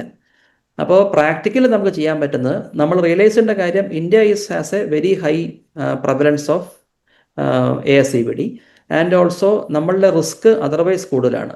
അപ്പോൾ നമുക്ക് ചെയ്യാൻ പറ്റുന്നൊരു കാര്യം, നമ്മൾ യൂറോപ്യൻ സൊസൈറ്റിയുടെ ആപ്പാണ് ഉപയോഗിക്കുന്നതെങ്കിൽ നമ്മൾ ആ ഹൈ റിസ്കിൻ്റെ അവിടെ പ്രസ് ചെയ്യുകയാണെങ്കിൽ, എനിക്ക് നമ്മുടെ ഈ ചില കൺട്രീസ് ഉണ്ട്, കസാക്കിസ്ഥാൻ അങ്ങനത്തെ കൺട്രീസ് ഉണ്ട്, അവർ ഹൈ റിസ്ക് ഗ്രൂപ്പാണ്. Actually India is also comes under high risk ഗ്രൂപ്പ്. അപ്പം if you are using the ESC, then we can press that we are staying in a high risk area, even though theoretically നമ്മൾ യൂറോപ്പിലല്ല, എങ്കിലും നമ്മൾ high risk area ആണെന്ന് submit ചെയ്തതിന് ശേഷം നമുക്ക് ബാക്കി ഡേറ്റ എൻ്റർ ചെയ്താൽ മതി. നമ്മളിനിയും ACCHയുടെ ഗൈഡ് ലൈൻ ആണ്, അവരുടെ റിസ്ക് ആക്ട് ആണ് ഉപയോഗിക്കുന്നതെങ്കിൽ അത് നമുക്ക് യൂസ് ചെയ്യാം.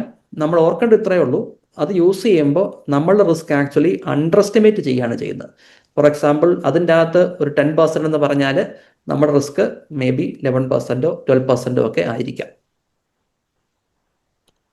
Okay, thank you James. അടുത്ത question, if a patient with no comorbidities is having a triglyceride 600, which drug is preferred? 600 അല്ലേ? ഓക്കെ, 600 500-ന് മുകളിലാണെങ്കിൽ നമ്മളുടെ ഫസ്റ്റ് പ്രിഫറൻസ് എന്ന് പറഞ്ഞാൽ പാൻക്രിയാറ്റൈറ്റിസ് പ്രിവെൻറ്റ് ചെയ്യാനാണ്. 500 താഴെയാണെങ്കിൽ നമ്മളുടെ ഫസ്റ്റ് പ്രിഫറൻസ് എന്ന് പറഞ്ഞാൽ ഹാർട്ട് ഡിസീസ് പ്രിവെൻറ്റ് ചെയ്യുക എന്നുള്ളതാണ്. ഓക്കെ, 500-ന് മുകളിലാണെങ്കിൽ നമുക്ക് 2 ഡ്രഗ് നമ്മൾ സാധാരണ കൊടുക്കാറുണ്ട്. ഒന്ന് നമ്മൾ സാധാരണ യൂസ് ചെയ്യുന്ന ഫിബ്രേറ്റ്സ്, അതായത് ഫിനോഫിബ്രേറ്റ് ആൻഡ് omega-3 ഫാറ്റി ആസിഡ്. നമ്മൾ ആദ്യം ഇപ്പോഴത്തെ ഡേറ്റ അനുസരിച്ച് omega-3 ഫാറ്റി ആസിഡ് കൊടുക്കും. only thing is icosapentyl ether, അതാണ് അക്സെപ്റ്റഡ് ഡ്രഗ്. നമ്മൾ സാധാരണ കിട്ടുന്ന drugs has not been studied. അതും ഫിനോഫിബ്രേറ്റും കൊടുക്കാം 600-ന് മുകളിലാണെങ്കിൽ. And of course they have to be on a statin കൊടുക്കുക. ഫിനോഫിബ്രിലേറ്റ് കൊടുക്കുക, omega-3 fatty acid കൊടുക്കാം. അത് ആദ്യം സ്റ്റാറ്റിൻ കൊടുക്കാം.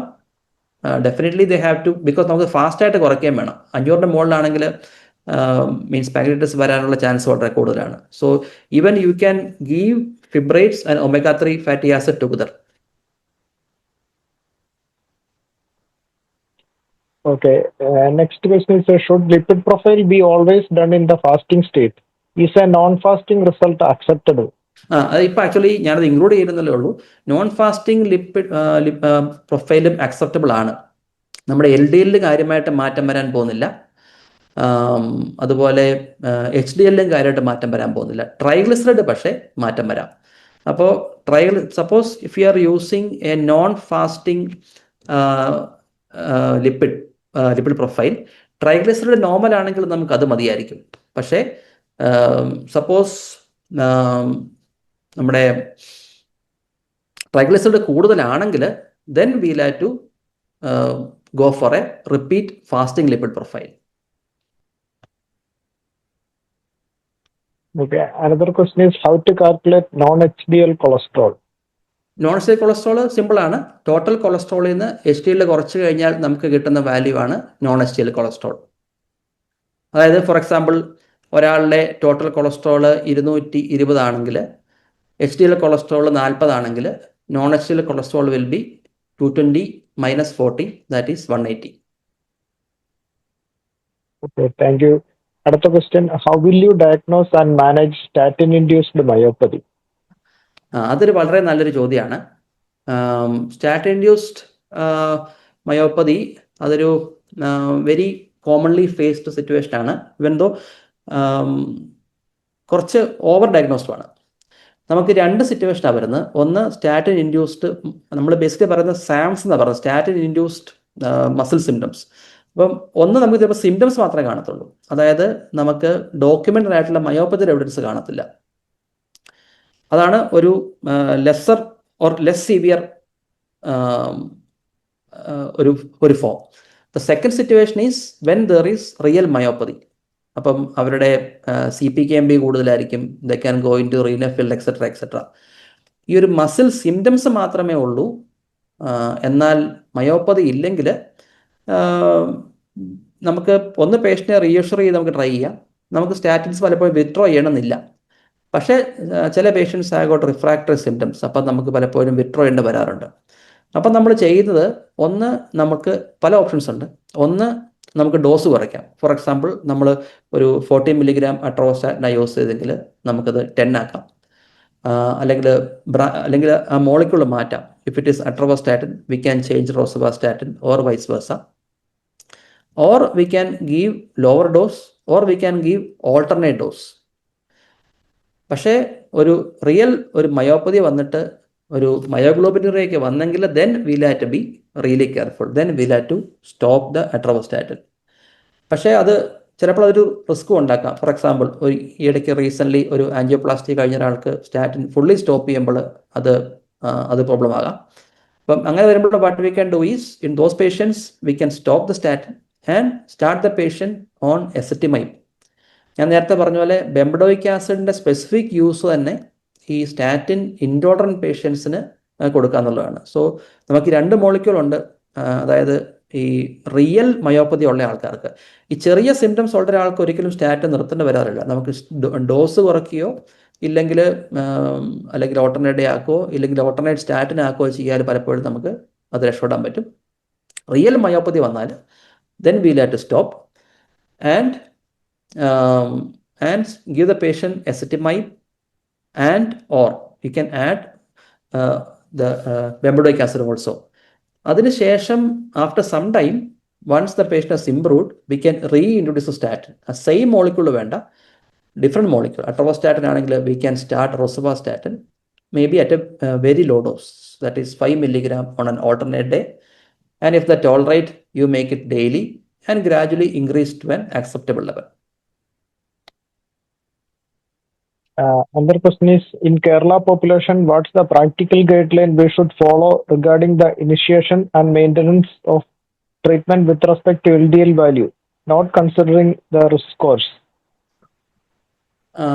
അതായത് ഉദ്ദേശിച്ചത് സ്കോർ കൺസിഡർ ചെയ്യാതെ പ്രാക്ടിക്കൽ ആയിട്ടുള്ള ഗൈഡ് ലൈൻ കേരള പോപ്പുലേഷന് വേണ്ടി കൊടുക്കാവോ എന്നാണ് ചോദിക്കുന്നത്. Okay okay. അതിന് ഞാൻ ഒരു കാര്യം വേണ്ടി ഷെയർ ചെയ്യാം. അത് നമ്മൾ നേരത്തെ എനിക്ക് ആ സ്ലൈഡ് ഒത്തിരി സംഭവം വന്നപ്പോൾ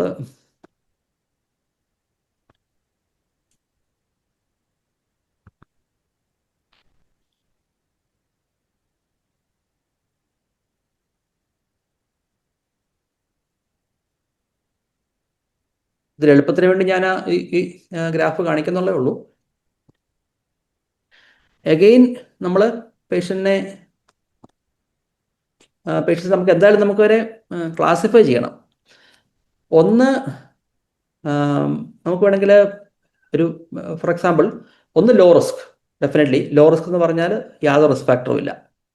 മറ്റേത് moderate risk, 1-2 risk factor, diabetes അല്ലെങ്കിൽ ഹൈപ്പർ ടെൻഷൻ. ഡയബറ്റിസ് ഓക്കെ, ഇത് ആക്ച്വലി നമ്മുടെ CSL ഗൈഡ് ലൈൻ ആണ്. Then multiple risk factors, or that is long standing diabetes plus hypertension, etc. പിന്നെ മറ്റൊന്ന് very high risk, that is already cardiovascular disease ഉള്ള ഒരാൾ.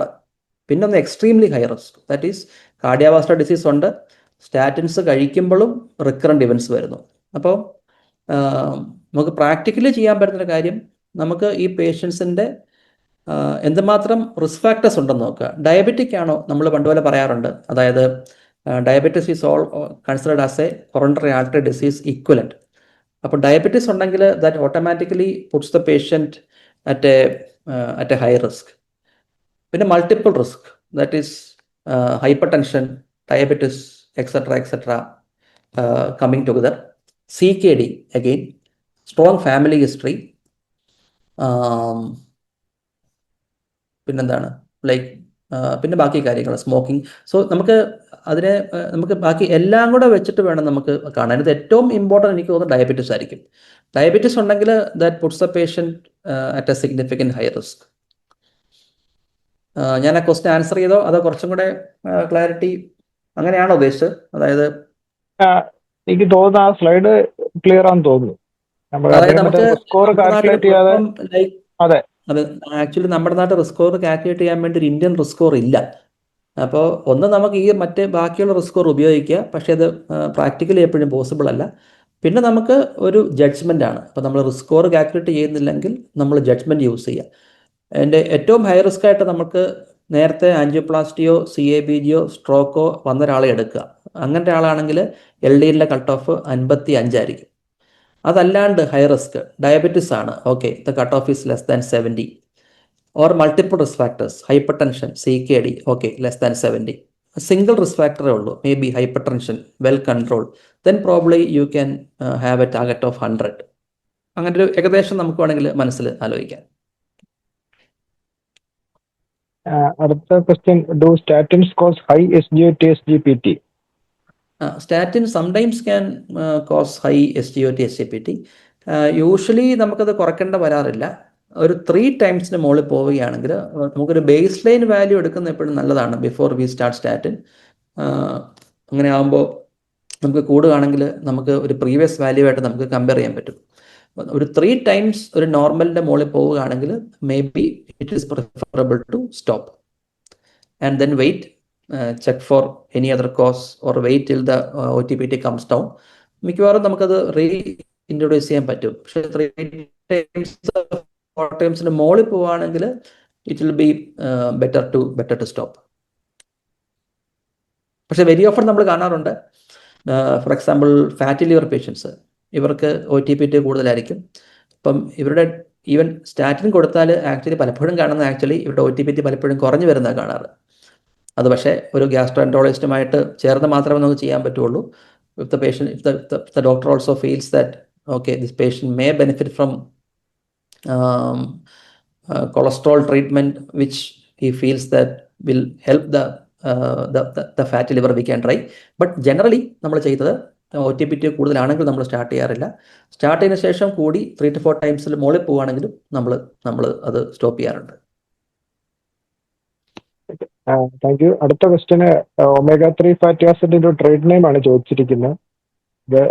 Trade name ഐക്കോസപെൻഡയിൽ നമുക്ക് അത്ര commonly available അല്ല.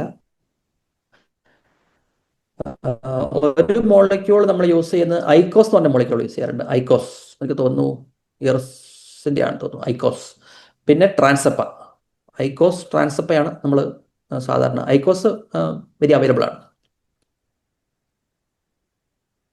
അടുത്ത question, long term use of statins increase the risk of developing diabetes?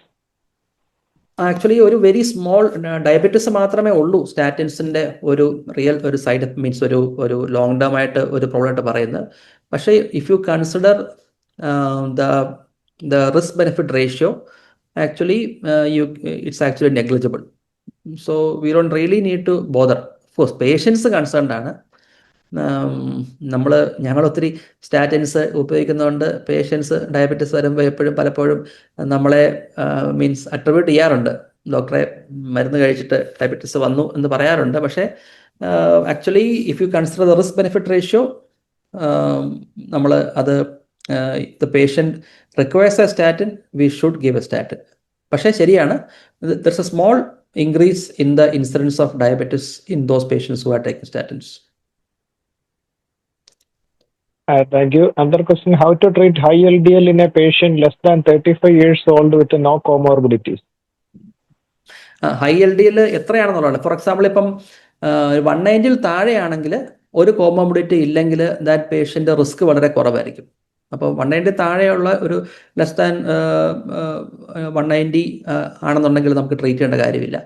190 മുകളിലാണെങ്കിൽ then if it is not improving with lifestyle modification, then will have to consider treatment with a statin. And also ആ പ്രായത്തിൽ വരുമ്പോൾ especially L D L വളരെ കൂടുതലാണെങ്കിൽ will have to keep in mind the diagnosis of familial hypercholesterolaemia also. Okay, thank you. Another question is there any situation in which we should stop lipid lowering agents? ഉണ്ട്. അതായത് ഒന്ന്, നമ്മൾ നേരത്തെ പറഞ്ഞ 2 situations, അതായത് side effects വന്നിട്ട് stop ചെയ്യുന്നതായിരിക്കും ഉദ്ദേശിച്ചത് എനിക്ക് തോന്നുന്നു. അങ്ങനെയാണെങ്കിൽ ഒന്ന് ഹെപ്പാറ്റിക് ഡിസ്ഫങ്ഷൻ ആണ്, that is SGOT-PT going beyond 3 to 4 times, then we have to stop, wait for it to come down and then reintroduce. Second thing is നേരത്തെ പറഞ്ഞ പോലെ the real myopathy, that is real myoglobinuria, myopathy, CPK increase, then we'll have to stop. These are the probably or intolerable side effects. These are the only 2-3 indications where we'll have to stop statin treatment. അതല്ലാതെ for example നമ്മളൊരാൾക്ക് drug start ചെയ്തതിന് ശേഷം, for example someone is having cardiovascular disease, ഒരു MI വന്നു ഇല്ലെങ്കിൽ angioplasty ചെയ്തു, നമ്മൾ statin start ചെയ്തിട്ട് ഒരിക്കലും നമ്മൾ LDL നോർമലായെന്ന് പറഞ്ഞ് നമ്മൾ ഒരിക്കലും സ്റ്റോപ്പ് ചെയ്യാൻ പാടില്ല. So for someone with a cardiovascular disease they have to be on statin lifelong unless they develop some of these previously mentioned side effects. Thank you.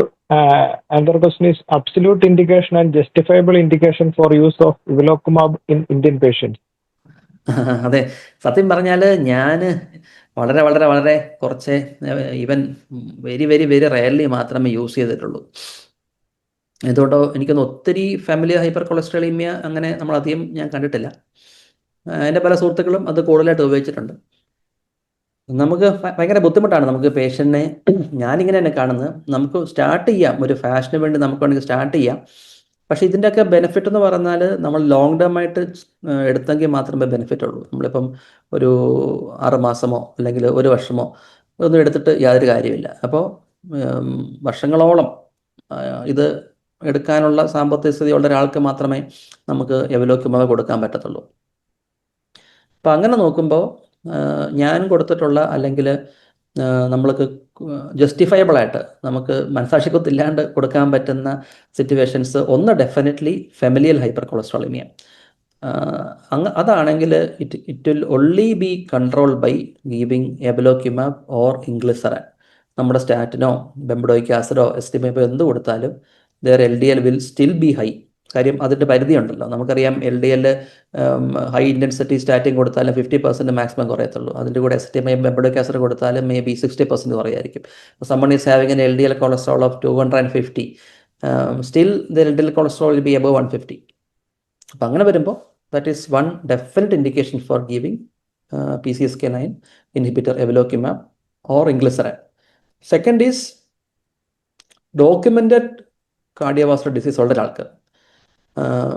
അങ്ങനെയാകുമ്പോൾ for example ഒരാളെ angioplasty ചെയ്തു അല്ലെങ്കിൽ CABG ചെയ്തു, അതിനുശേഷം LDL ടാർഗറ്റിലല്ല എന്ന് ഞാൻ പറയുമ്പോൾ ഞാൻ ഉദ്ദേശിക്കുന്നത് ഇപ്പം നമ്മളീ പറഞ്ഞ തിയറി അല്ല, ഈവൻ ദോ ഗൈഡ് ലൈൻസ് പറയുന്നുണ്ടെങ്കിലും ഇപ്പം ഒരാളുടെ LDL ആൻജിയോപ്ലാസ്റ്റി കഴിഞ്ഞ ഒരാളുടെ LDL 55 ആയില്ല എന്ന് പറഞ്ഞിട്ട് നമ്മൾ അട്രോസ്റ്റാറ്റിനും സിറ്റിമൈബും മേ ബി ബെംബഡോക്കാസിനും കൊടുക്കുമായിരിക്കും, ഞാൻ അത്ര അഗ്രസീവ് ആകാറില്ല എന്ന് പറഞ്ഞുകൊണ്ട് നമ്മളിപ്പം ഒരാളുടെ LDL എന്നിട്ടും 55 ഇല്ല 70 ഉള്ളൂ എന്ന് പറഞ്ഞിട്ട് നമ്മൾ PCSK9 സ്റ്റാർട്ട് ചെയ്യണമെന്നില്ല.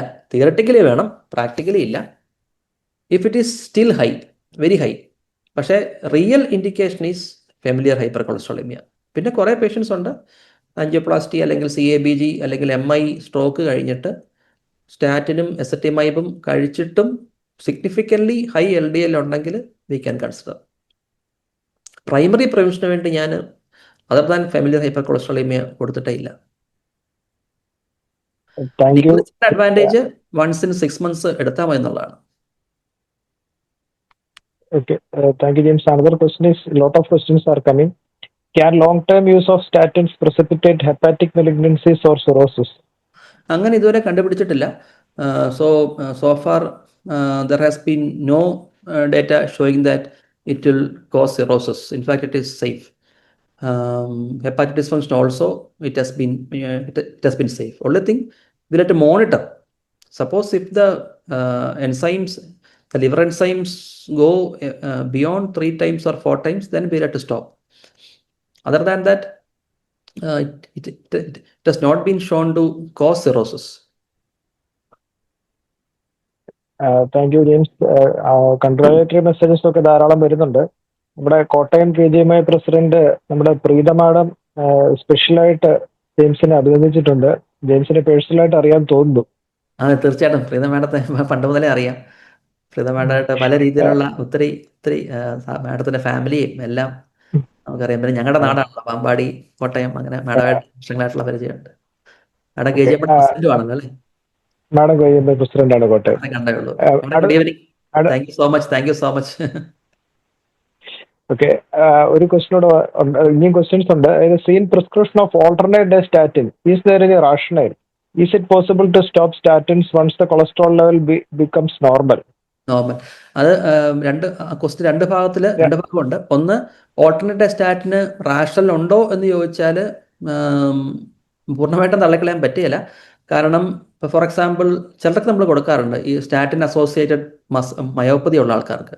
ഇപ്പം ചിലർ സ്റ്റാറ്റിൻ അസോസിയേറ്റഡ് മസിൽ സിംറ്റംസോ മയോപ്പതി ഉള്ള ആൾക്കാർക്ക് നമ്മൾ സ്റ്റാറ്റിൻ സ്റ്റോപ്പ് ചെയ്തു, എന്നിട്ട് നമ്മൾ യൂഷ്വലി ഇൻട്രൊഡ്യൂസ് ചെയ്യുന്നത് ഒരു ഓൾട്ടർനേറ്റ് ഡേ ലോ ഡോസ് കൊടുത്തിട്ടായിരിക്കും.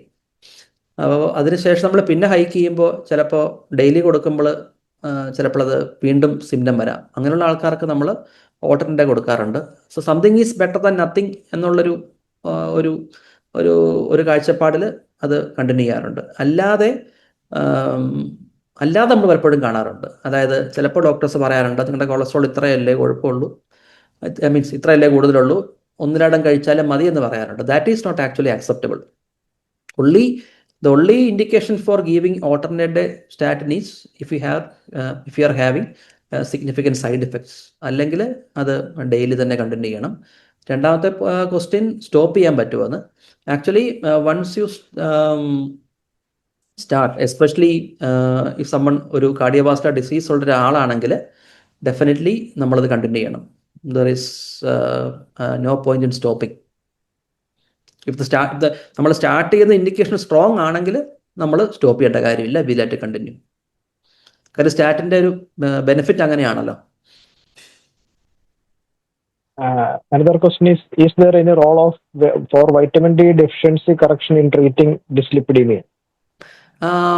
അങ്ങനെ വലിയ ഡേറ്റ ഇല്ല. ഇടക്കാലത്ത് അങ്ങനെ ഫാഷൻ ഉണ്ടായിരുന്നു. വൈറ്റമിൻ ഡിയും സ്റ്റാറ്റിനും കൂടെ കമ്പൈൻ ചെയ്ത മോളിക്യൂൾസ് ഒക്കെ വന്നു. ചെറിയ സ്റ്റഡീസ് ഒക്കെ ഉണ്ടായിരുന്നു. പക്ഷേ ഗൈഡ് ലൈൻസിലൊന്നും അങ്ങനെ ഇല്ല. വൈറ്റമിൻ ഡി കറക്റ്റ് ചെയ്താൽ ഡിസ്ലിപ്പിഡീമിയ മാറും, അങ്ങനെയില്ല.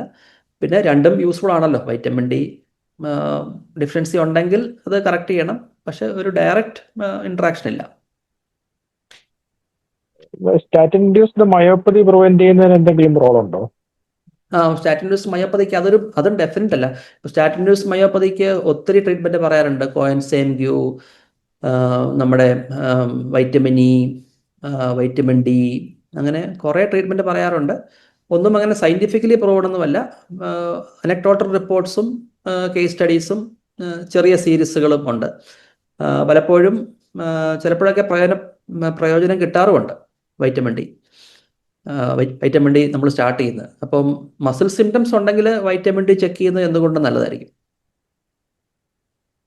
Thank you James. അടുത്ത ഒരു question, what is the dose of atorvastatin in acute coronary syndrome, stat dose in casualty? കാഷ്വാലിറ്റിയിൽ നമ്മൾ യൂഷ്വലി ഹൈ ഡോസ് സ്റ്റാറ്റിനാണ് കൊടുക്കുന്നത്, 80 അല്ലെങ്കിൽ 40. യൂഷ്വലി 80 ആണ് കൊടുക്കുന്നത്. പിന്നെ അതിൻ്റെ ബെനിഫിറ്റ് എന്ന് പറയുന്നതും കുറച്ച് ലോങ് ടേം ആണ്. അപ്പം even more important than giving A single stat dose. അപ്പം നമുക്കിപ്പോൾ സ്റ്റാറ്റ് ഡോസ് കൊടുക്കുമ്പോൾ ശരിക്കും യൂസ് വരുന്നത് ആസ്പിരിനും ക്ലോപ്പിഡോഗ്രൽ അല്ലെങ്കിൽ ടിക്കാഗർലോൾ അല്ലെങ്കിൽ പ്രസുഗൽ, അങ്ങനത്തെ ആൻറ്റിപ്ലേറ്റ്ലെറ്റ്സിനാണ്. സ്റ്റാറ്റിൻസ് കുറച്ചും കൂടി ലോങ് ടേം എഫക്റ്റ് ആണ്. അപ്പോൾ നമ്മൾ ആ ഒരു കാഷ്വാലിറ്റി കൊടുക്കുന്നു എന്നുള്ളതിൽ കവിഞ്ഞ് നമ്മളുടെ ഒരു ACS ഉള്ള എല്ലാ പേഷ്യൻറ്റും, അത് ആ ഒരു സ്റ്റാറ്റ് മെഡിക്കേഷൻ സിംഗിൾ ഡോസിനേക്കാളും കൂടുതൽ ഇമ്പോർട്ടൻസ് ACS വന്നിട്ടുള്ള പേഷ്യൻറ്റിന് they should be on a high dose statin continuously unless the LDL falls down really low. അത് പാർട്ടിസിപ്പന്റ് ചോദിച്ചിരിക്കുന്ന മറ്റേ 40 മില്ലിഗ്രാം ആണോ 80 ആണോ കൊടുക്കുന്നത് എന്നുള്ളൊരു 40യും 80യും ആക്ച്വലി നമ്മൾ തിയററ്റിക്കലി ഹൈ ഇന്റൻസിറ്റി അട്രോവോസ്റ്റാറ്റിനകത്ത് വരും. അപ്പം നമ്മൾ പ്രിഫറബിളി നമ്മൾ യൂഷ്വലി 80 ആണ് കൊടുക്കാറ്. MI നമ്മുടെ പ്ലേക്ക് സ്റ്റെബിലൈസ് ചെയ്യുമോ സ്റ്റാറ്റ് ഡോസ് കൊടുത്തു കഴിഞ്ഞാൽ? എന്നൊരു കോൺസെപ്റ്റ് ഉണ്ട്. Because statin has been proven to have that plaque stabilisation effect. പക്ഷെ നമ്മളിപ്പോൾ ഒരു 80യും 40യും തമ്മിൽ പ്ലാക്ക് സ്റ്റെബിലൈസേഷനിൽ വ്യത്യാസം ഉണ്ടെന്ന് ചോദിച്ചാൽ I am not that sure. പക്ഷേ 80 നമ്മൾ ഈവൻ ഞാൻ പറയാൻ ഉദ്ദേശിച്ചത് ഇത്രയേ ഉള്ളൂ, ആ ഒരു സ്റ്റാറ്റ് ഡോസ് ഓഫ് സ്റ്റാറ്റിൻ്റെ അകത്ത് എനിക്കങ്ങനെ വലിയൊരു വ്യത്യാസമൊന്നുമില്ല. ഫോർ എക്സാമ്പിൾ, ഇപ്പം നമ്മളിപ്പോൾ ഒരു പേഷ്യൻ്റ് ഒരു ആൻറ്റിയോളമിയായിട്ട് വരുന്നു കാഷ്വാലിറ്റിയിൽ, I am more concern about ഇപ്പം നമ്മളിപ്പോൾ ഒരു ആൻജിയോപ്ലാസ്റ്റിക് എടുക്കുന്നു, ഇല്ല നമ്മൾ ത്രോംബോലൈസ് ചെയ്യാൻ പോകുന്നു. I am concern whether the patient is on aspirin or the patient has been given a loading dose of aspirin and clopidogrel. ആ ഒരു single dose of atorvastatin I don't think that is going to make much of a difference. അത് 40 ആണെങ്കിലും 80 ആണെങ്കിലും ഒന്നും അത് വലിയ വ്യത്യാസമൊന്നും വരുത്തുമെന്ന് എനിക്ക് പേഴ്സണലി തോന്നുന്നില്ല. ആ ACSലുള്ള സ്റ്റാറ്റിൻ്റെ use it is more on a long term basis. കൊടുക്കേണ്ടതാണ്, പക്ഷേ I don't think that makes a huge difference. Even if you give say 40 or 80 in the casualty, it is not going to make a big difference. Okay, thank you. Another question is, once we attain the target, can we attempt reducing the dose? If so, how? In MASLD with the high triglyceride and pre-diabetes, can we use saroglitazar and how long? രണ്ട് പാർട്ടായിട്ടാണ് ചോദിച്ചിരിക്കുന്നത്. അതെ. ആദ്യത്തെ part, അതായത് നമ്മൾ once for example ഇപ്പോൾ നേരത്തെ പറഞ്ഞ scenario, ഒരു പേഷ്യൻ്റ് ഒരു ആൻഡ്രോളമ്മയായിട്ട് വന്നു, നമ്മൾ അട്രോവോസ്റ്റാറ്റിൻ നമ്മൾ കൊടുത്തു, സേ നമ്മളൊരു 80 മില്ലിഗ്രാം അട്രോവോസ്റ്റാറ്റിൻ കൊടുത്തു. ആൻഡ് അത് നമ്മൾ തിയററ്റിക്കലി നമ്മൾ പറയുന്നത് if they should be on a high dose statin. അത് അങ്ങനെ ഒരു പേഷ്യൻ്റ് ACS ആണെങ്കിൽ that patient has documented cardiovascular disease. So that patient is under very high risk group. So automatically that patient has to be on a high dose statin indefinitely, theoretically at least 40 or 80. Practically നമുക്കൊരു പ്രശ്നം വരാറുണ്ട്. Patients കുറച്ച് കഴിയുമ്പോൾ നമ്മളെ ചോദിച്ചു തുടങ്ങും, സാറേ എൻ്റെ കൊളസ്ട്രോൾ കുറഞ്ഞു, അപ്പം ഇനിയിപ്പോൾ ഡോസ് കുറയ്ക്കാറായില്ലേ എന്ന് പറഞ്ഞ് പേഷ്യൻസ് നമ്മളെ നിർബന്ധിക്കാറുണ്ട്. പക്ഷേ theoretically speaking cardiovascular disease proven ആയിട്ടുള്ള ഒരാൾക്ക് actually we should continue high dose statin at least 40 milligram. Theoretically, practically ഞാനും കുറയ്ക്കാറുണ്ട്, കാരണം നമുക്ക് പേഷ്യൻസിനെ കൺവിൻസ് ചെയ്യാൻ പ്രയാസമാണ്. ഞാൻ പറഞ്ഞത് തിയററ്റിക്കലി പ്രാക്ടിക്കലി നമ്മൾ പേഷ്യൻ്റ് അക്സെപ്റ്റൻസും. എന്നാൽ ചില ഗ്രൂപ്പ് ഓഫ് പേഷ്യൻസ് ഉണ്ട്, നമ്മൾ പറയുകയാണ് ഇത് ഭാവിയിൽ വീണ്ടും ബ്ലോക്ക് വരാൻ, നമ്മളിത് ഡിസ്കസ് ചെയ്യുകയാണെങ്കിൽ ഒരു നല്ല ശതമാനം ആൾക്കാർക്ക് മനസ്സിലാകുകയും അവർ കൺവിൻസ്ഡ് ആകുകയും ചെയ്യാറുണ്ട്. അപ്പം അങ്ങനെ കൺവിൻസ്ഡ് ആകുന്ന ആൾക്കാർക്ക് it is preferable to continue. Second thing is regarding fatty liver. Fat ലിവറിൽ the question was specifically Abhilash, fat ലിവറിൽ ഫാറ്റി ലിവർ അല്ലേ MSLD-യിൽ Saroglitazar is actually a very good drug. It is the biggest use is in actually fatty liver. It is very widely used. Even though ഇപ്പം ഈ fat liver അല്ലാത്ത സിറ്റുവേഷനിലും it decreases triglyceride, പക്ഷേ അതിന് cardiovascular benefit proven അല്ല. ഇപ്പോൾ triglyceride കൂടിയിരിക്കുമ്പോൾ, especially more than 500 ആയിരിക്കുമ്പോൾ, പാൻക്രിയാറ്റൈറ്റിസിൻ്റെ risk കുറയ്ക്കാൻ വേണ്ടി ഫിബ്രേറ്റ്സും omega-3 ഫാറ്റി ആസിഡും കൊടുത്തിട്ടും കുറഞ്ഞില്ലെങ്കിൽ definitely we can give saroglitazar. But fatty liver is one situation where saroglitazar can be useful, especially in those patients who are having diabetes. Because അതിന് PPAR ആൽഫയും ഗാമയും action ഉള്ളത് കൊണ്ട് it can be used in both. So fatty liver it is useful. ധാരാളം questions ഉണ്ട്.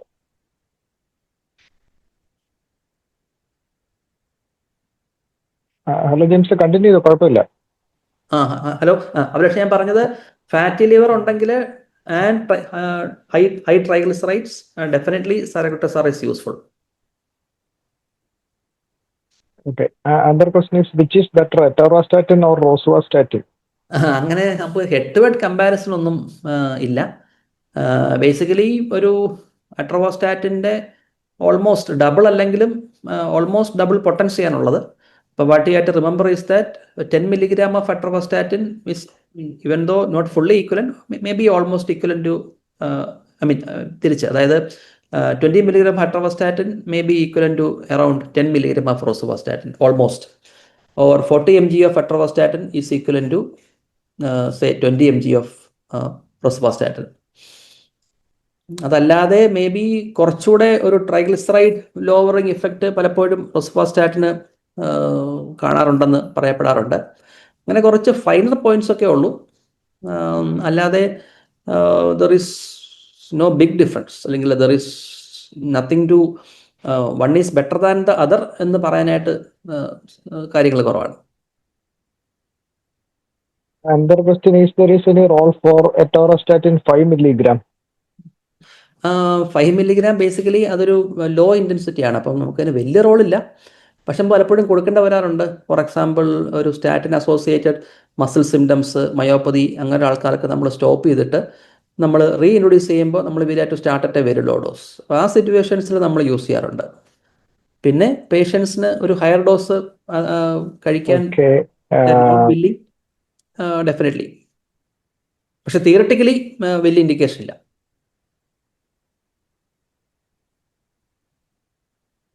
Okay, thank you. Another question is, young patient with a strong family history, when to check lipid profile if no other risk factors, and what's the treatment target? Family history ഉണ്ടെങ്കിൽ അല്ലേ, family history ഉണ്ടെങ്കിൽ we can definitely check early. By the time of 40 years definitely check ചെയ്യണം. You can check it as early as 25 years. ഒന്ന്. പിന്നെ treatment വേണമെന്നുള്ളത് actually നമ്മൾ നേരത്തെ പറഞ്ഞ ബാക്കി എല്ലാ പാരാമീറ്റേഴ്സിനെയും കൂടെ ആശ്രയിച്ചിരിക്കും. ദാറ്റ് ഈസ്, ഒരു ഫാമിലി ഹിസ്റ്ററി വെച്ച് മാത്രം നമുക്ക് സ്റ്റാർട്ട് ചെയ്യേണ്ട കാര്യമില്ല. We have to see whether diabetes ഉണ്ടോ, ഹൈപ്പർ ടെൻഷൻ ഉണ്ടോ, ബാക്കി റിസ്ക് ഫാക്ടേഴ്സ് ഉണ്ടോ, ബാക്കി HDL കൊളസ്ട്രോൾ എല്ലാം കൂടെ നോക്കിയിട്ട് ട്രീറ്റ്മെൻറ്റ് സ്റ്റാർട്ട് ചെയ്യുന്നതായിരിക്കും നല്ലത്. But we can check early, especially family history ഉണ്ടെങ്കിൽ we can rule out familial hypercholesterolaemia. അത്തരം കാര്യങ്ങൾ നോക്കാൻ വേണ്ടി നമ്മൾ ഏർലി ചെക്ക് ചെയ്യുന്നത് സഹായിക്കും. Another question is,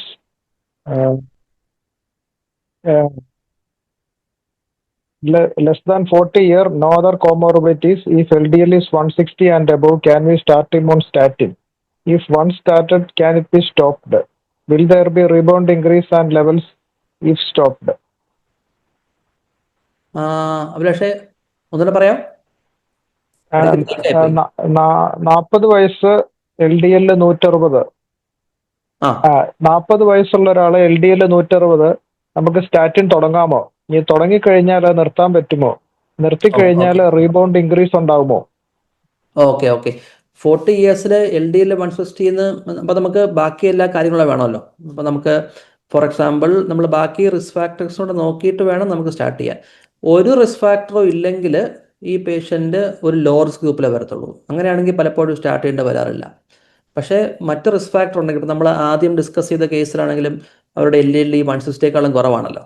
അപ്പം അവർക്ക് മറ്റ് റിസ്ക് ഫാക്ടേഴ്സ് ഉണ്ടായിരുന്നു. For example hyper tension, border line kidney function, family history. അപ്പം അങ്ങനെ വരുമ്പോൾ വി ഹാവ് ടു സ്റ്റാർട്ട്.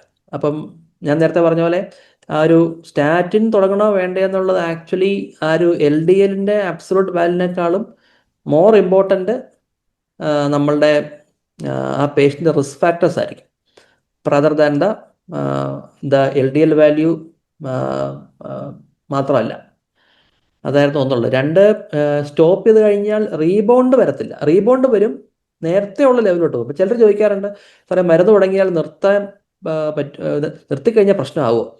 ഇപ്പോൾ നിർത്തിക്കഴിഞ്ഞാൽ ഇത് ഇപ്പം ബീറ്റാ ബ്ലോക്കർ നമുക്ക് അറിയാമല്ലോ. ഇപ്പം വൺ സമ്മണീസ് ഉണ്ടെങ്കിൽ ബീറ്റാ ബ്ലോക്കർ നമ്മൾ വിഡ്രോ ചെയ്താൽ ചിലപ്പം അത് പ്രോബ്ലം ഉണ്ടാകാം. അങ്ങനെ ഒരു പ്രോബ്ലം ഒരിക്കലും അട്രോസ്റ്റാറ്റിന് വരില്ല. ഓൺലി തിങ്, ഫോർ എക്സാമ്പിൾ നമ്മളിപ്പം ഒരാൾക്ക് എൽ ഡി എൽ 150 അല്ലെങ്കിൽ 180 180 നിന്ന് സ്റ്റാർട്ടിങ് കൊടുത്തപ്പോൾ it came down to say 120. അത് നമ്മൾ സ്റ്റാറ്റ് സ്റ്റോപ്പ് ചെയ്യുമ്പോൾ തിരിച്ച് പഴയ ലെവലിലോട്ട് പോകുന്നുള്ളേ ഉള്ളൂ. റീബൗണ്ട് ചെയ്ത് പഴയതിലും കൂടുതൽ ഒരു പ്രോബ്ലത്തിലോട്ട് പോവില്ല. Not like beta blockers.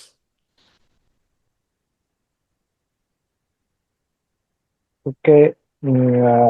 Another question is it good to give atorvastatin to all above 50 years?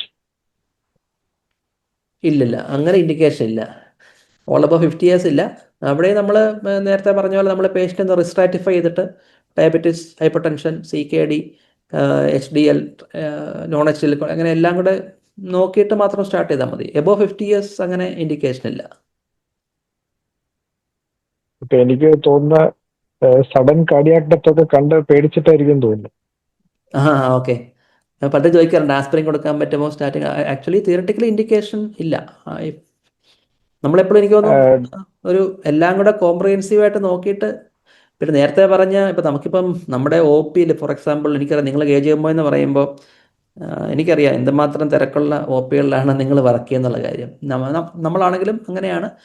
പക്ഷേ എനിക്കറിയാം ഞാനിപ്പം OPയിൽ ഒരു ദിവസം ഒരു 30, 40, 50 പേരെ കാണുകയാണെങ്കിൽ നിങ്ങൾ പലരും 150, 200 പേരെ OPയിൽ കാണാമെന്ന് എനിക്കറിയാം. അപ്പോൾ അവിടെ ഈ റിസ്ക് കാൽക്കുലേഷനോ ആപ്പിൻ്റെ അകത്ത് നോക്കുക ഒന്നും പ്രായോഗികമല്ലെന്നും അറിയാം. അവിടെ നേരത്തെ ഒരു ചോദ്യം വന്ന പോലെ പ്രാക്ടിക്കലി നമ്മുടെ മനസ്സിൽ നമുക്കൊരു ഒരു ഒരു ഒരു കാഴ്ചപ്പാടുണ്ടായാൽ മതിയെന്ന് തോന്നുന്നു.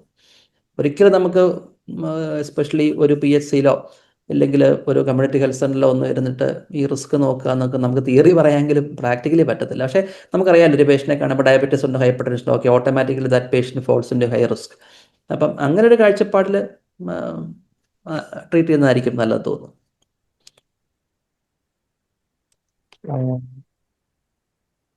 Another question is, does rosuvastatin have a mild edge over atorvastatin? അങ്ങനെ മേ ബി ആ ഒരു ഹൈ ഡോസ് നമ്മൾ എടുക്കുകയാണെങ്കിൽ ഒരു പക്ഷേ LDL lowering may be slightly more, may be slight edge. അല്ലാതൊരു സ്ട്രോങ് ആയിട്ട് one is better than the other എന്ന് പറയാൻ പാടായിരിക്കും. പിന്നെ പലപ്പോഴും പറയുന്നത് ഒരു ട്രൈഗ്ലിസറൈഡ് ലോവറിങ്ങും HDL എലിവേഷനൊക്കെ may be slightly more with rosuvastatin. അല്ലാതെ വലിയ വ്യത്യാസം ഉണ്ടെന്ന് തോന്നുന്നില്ല. ഓക്കെ, നമുക്ക് കുറച്ച് സ്പീഡിൽ പോകാൻ ധാരാളം ക്വസ്റ്റ്യൻസ് വന്നിട്ടുണ്ട്. വേറെ മീൻസ് നിങ്ങളുടെയൊക്കെ എക്സ്പീരിയൻസ് അങ്ങനെ ഉണ്ടോ? ആർക്കെങ്കിലും എന്തെങ്കിലും അതിൽ എന്തെങ്കിലും കാര്യം? ഐ എം ഷുവർ ദാറ്റ് നമ്മളെല്ലാവരും യൂസ് ചെയ്യുന്നൊരു മോളിക്യൂൾ ആണല്ലോ അട്രോവാസ്റ്റാറ്റിനും റോസുവാസ്റ്റാറ്റിനും. അങ്ങനെ അഭിലാഷിൻ്റെ തോട്ട് പ്രോസസ്സോ അല്ലെങ്കിൽ അങ്ങനെ എന്തെങ്കിലും ഉണ്ടോ? അതായത് ക്ലിനിക്കലി അങ്ങനെ എന്തെങ്കിലും? എനിക്ക് പലപ്പോഴും റോസുവാസ്റ്റാറ്റിൻ ഒത്തിരി ഹൈ ഡോസ് കൊടുക്കാൻ മടിയാണ്. എന്തുകൊണ്ടോ അതൊരു ഇപ്പം എനിക്ക് അട്രോവാസ്റ്റാറ്റിൻ 80ക്ക് തുല്യം റോസുവാസ്റ്റാറ്റിൻ 40 ആണ്. പക്ഷെ എന്തുകൊണ്ടോ റോസുവാസ്റ്റാറ്റിൻ 40 കൊടുക്കാൻ എന്തുകൊണ്ടോ ഒരു പേടിയാണ്. അപ്പം അല്പം അത്രയും കൊടുക്കാറില്ല പലപ്പോഴും. തിയറട്ടിക്കലി കൊടുക്കാം. ഞങ്ങൾക്ക് ഗവൺമെന്റ് സപ്ലൈ അറ്റോറോസ്റ്റാറ്റിനേ ഉള്ളൂ. അതെ അതെ. പിന്നെ ഇപ്പം ഒരു നല്ല കാര്യമുള്ളത് എനിക്ക് തോന്നുന്നു ഗവൺമെൻറ് സപ്ലൈയിൽ കിട്ടുന്നതുകൊണ്ട് ഒത്തിരി പേഷ്യൻസിന് എനിക്ക് തോന്നുന്നു ബെനിഫിറ്റ് ഉണ്ട്. ആൻഡ് പേഷ്യൻസ് ഈ NCD പ്രോഗ്രാം എനിക്ക് ഭയങ്കര ഒരു നല്ലൊരു കാര്യമായിട്ടാണ് തോന്നുന്നത്. ഒത്തിരി തീർച്ചയായിട്ടും മരുന്ന് ആൾക്കാർ ഡീഫോൾട്ട് ഇല്ലാതെ കഴിക്കുന്നുണ്ട്. ഡിഫോൾട്ട് ഇല്ലാതെ കിട്ടുന്നു. പിന്നെ എനിക്ക് തോന്നുന്നു ആ സിസ്റ്റം നന്നായിട്ട് പോവുകയും എനിക്ക് തോന്നുന്നു ഒരു KGMOയും എനിക്ക് തോന്നുന്നു ഡോക്ടേഴ്സ് എല്ലാം ഒത്തിരി പേഷ്യൻസ് വന്ന് പറയാറുണ്ട്.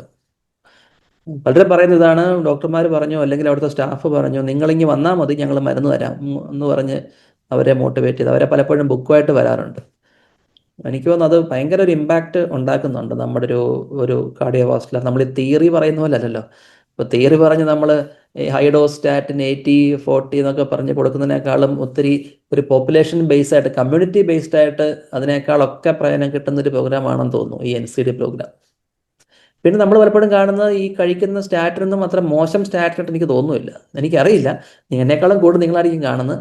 പക്ഷേ ഇവരുടെയൊക്കെ വാല്യൂസ് നോക്കുമ്പോൾ വലിയ കുഴപ്പങ്ങളൊന്നും എന്നെ കണ്ടുപെട്ടിട്ടില്ല. നിങ്ങളുടെയൊക്കെ അഭിപ്രായം എന്താണ് അതിനെപ്പറ്റി? നമ്മുടെ തീർച്ചയായിട്ടും ഡ്രഗ് ക്വാളിറ്റി മോശമൊന്നുമില്ല, നല്ല റിസൾട്ട് ആണ്. മോശമൊന്നുമായിട്ട് എനിക്ക് തോന്നുന്നില്ല. അത്യാവശ്യം നല്ല ക്വാളിറ്റി ആയിട്ട് എനിക്ക് തോന്നുന്നു. ഞാൻ ആരെയും മാറ്റാൻ പറയാറുമില്ല. എല്ലാവരെയും തന്നെ ആ ഒരു മരുന്ന് കണ്ടിന്യൂ തന്നെ ചെയ്യുന്നത്. only thing ചിലപ്പോൾ 10 മില്ലിഗ്രാമേ കാണത്തുള്ളൂ. അപ്പം ചിലപ്പം 3-4 കഴിക്കേണ്ട വരാറുണ്ടെന്ന് ആ തോന്നുന്നു. അത് ചില 20 ഉണ്ട്, 40 ഇടയ്ക്ക് സപ്ലൈ വരുന്നതനുസരിച്ച് 20 ഉണ്ട്, 40. നല്ല ക്വാളിറ്റി ഉള്ള ആണെന്ന് തോന്നുന്നു. നമുക്ക് ക്വസ്റ്റ്യൻസ് കുറച്ചുകൂടെ സ്പീഡപ്പ് ചെയ്യാം, ധാരാളം ഉണ്ട്. 40 years of age, obese bar sedentary, no other risk factors. LDL 150 to 170. Should we start statin? 40 years sedentary ആണ്. LDL 150 to 170. നമ്മൾ കാൽക്കുലേറ്റ് ചെയ്യുകയാണെങ്കിൽ ലോ റിസ്ക് ആയിട്ടേ വരത്തുള്ളൂ. അപ്പോൾ എനിക്ക് തോന്നുന്നു initially we can continue start on life style modification. എന്നിട്ടും കൂടുതലാണെങ്കിൽ may be we can start. പക്ഷേ നമ്മൾ റിസ്ക് നോക്കുകയാണെങ്കിൽ അത്രയും വരത്തില്ല. So probably life style modification will be enough, വേറെ ഒരു റിസ്ക് ഫാക്ടറും ഇല്ലെങ്കിൽ. Another question, any lower level for cholesterol or any condition that causes hypocholesteremia? അത് നല്ലൊരു ക്വസ്റ്റ്യൻ ആണ്. Actually there is no lower level. അത് നമുക്ക് പല വാല്യൂസും കാണുമ്പോൾ പേടി തോന്നുമെങ്കിലും there is no lower level. അപ്പം ഞാനത് പറയാത്ത ഒരു ഗൈഡ് ലൈൻ ഉണ്ട്. ദർ ഇസ് ഒരു ഇന്ത്യൻ സൊസൈറ്റി ഉണ്ട്, ലിപ്പിഡ് അസോസിയേഷൻ ഓഫ് ഇന്ത്യ. അത് ഞാൻ ഈ ഇടയ്ക്ക് അവരോട് കഴിഞ്ഞ ദിവസം ഒരു മീറ്റിങ്ങിന് പോയായിരുന്നു. അപ്പോൾ ഇവർ ഭയങ്കര അഗ്രസീവ് സൊസൈറ്റിയാണ്. ഇപ്പോൾ ഈവൻ ഇപ്പം നമ്മളിപ്പോൾ നേരത്തെ പറഞ്ഞ ഗൈഡ് ലൈൻ അനുസരിച്ച് ഇപ്പോൾ 55 ആണ് വെരി ഹൈ റിസ്കിന്, എക്സ്ട്രീം ഹൈ റിസ്കിന് ലെസ് ദാൻ 40 or 45. അപ്പം ഇതിൻ്റെ അകത്ത് അവർ സ്ലൈറ്റ്ലി ഡിഫറെൻറ്റ് ഒരു ക്ലാസിഫിക്കേഷനാണ് പറയുന്നത്.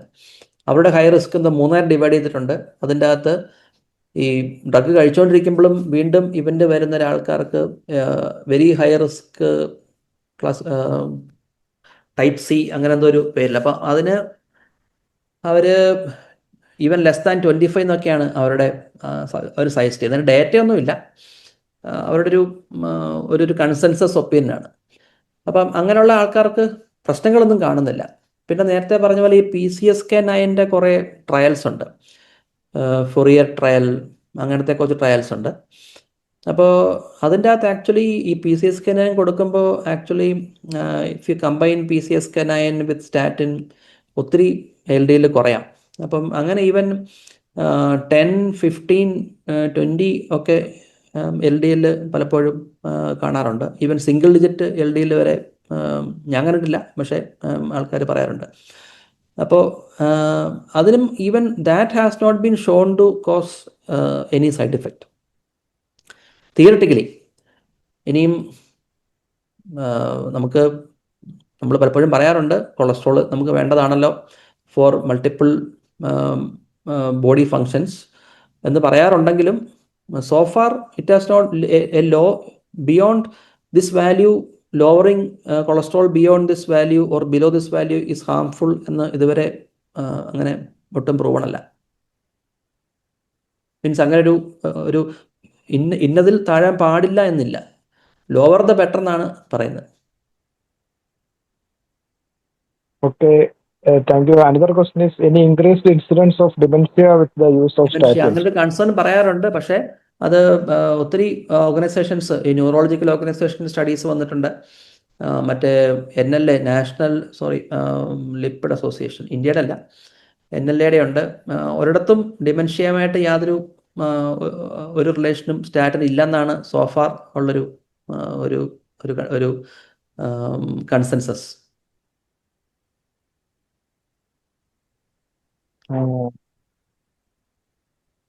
Is myopathy common with atorvastatin or rosuvastatin? കുറച്ചും കൂടെ കൂടുതൽ അട്രോവാസ്റ്റാറ്റിൻ ആണ്. അതിൻ്റെ മസിൽ ഡിസ്ട്രിബ്യൂഷൻ കുറച്ചും കൂടെ കൂടുതലായതുകൊണ്ട് അട്രോവാസ്റ്റാറ്റിനാണ് കുറച്ചും കൂടെ. Okay, നമുക്ക് once we start on atorvastatin, how frequent should fasting lipid profile be checked? Can we ever stop atorvastatin? ഏറ്റവും ബെസ്റ്റ് പറയുന്നത് V can check. Four example, നമ്മൾ ഇനീഷ്യലി സ്റ്റാർട്ട് ചെയ്തു, നമ്മൾ ഗോള് അറ്റൈൻ ചെയ്തോ എന്നറിയാൻ വേണ്ടി U can check after 4 to 6 weeks or 1 to 2 months നമുക്ക് check ചെയ്യാം. അപ്പോൾ ചെക്ക് ചെയ്തതിന് ശേഷം പിന്നെ ആക്ച്വലി കൂടെ ചെക്ക് ചെയ്യുന്നതുകൊണ്ട് വലിയൊരു റോൾ ആക്ച്വലി വരുന്നില്ല. Because the only use is compliance ഉറപ്പാക്കുക എന്നുള്ളത് മാത്രമേ ഉള്ളൂ. കാരണം ഇതൊരു ഫിക്സഡ് ലെവലിൽ നമ്മുടെ LDL കുറയും. അപ്പോൾ നമ്മളിപ്പോൾ ഷുഗർ നോക്കുന്ന പോലെ കൊളസ്ട്രോള് കൂടെ ചെക്ക് ചെയ്യേണ്ട ആവശ്യം തിയറിറ്റിക്കലി ഇല്ല. പക്ഷേ പ്രാക്ടിക്കലി നമ്മൾ നോക്കാറുണ്ട് പലപ്പോഴും, may be once in 6 months or something, just to make sure that the patient is actually taking. അല്ലാതെ once the patient is stabilised, theoretically വലിയ നോക്കേണ്ട കാര്യമില്ല. And can we ever stop atorva? നേരത്തെ പറഞ്ഞ പോലെ better not to stop.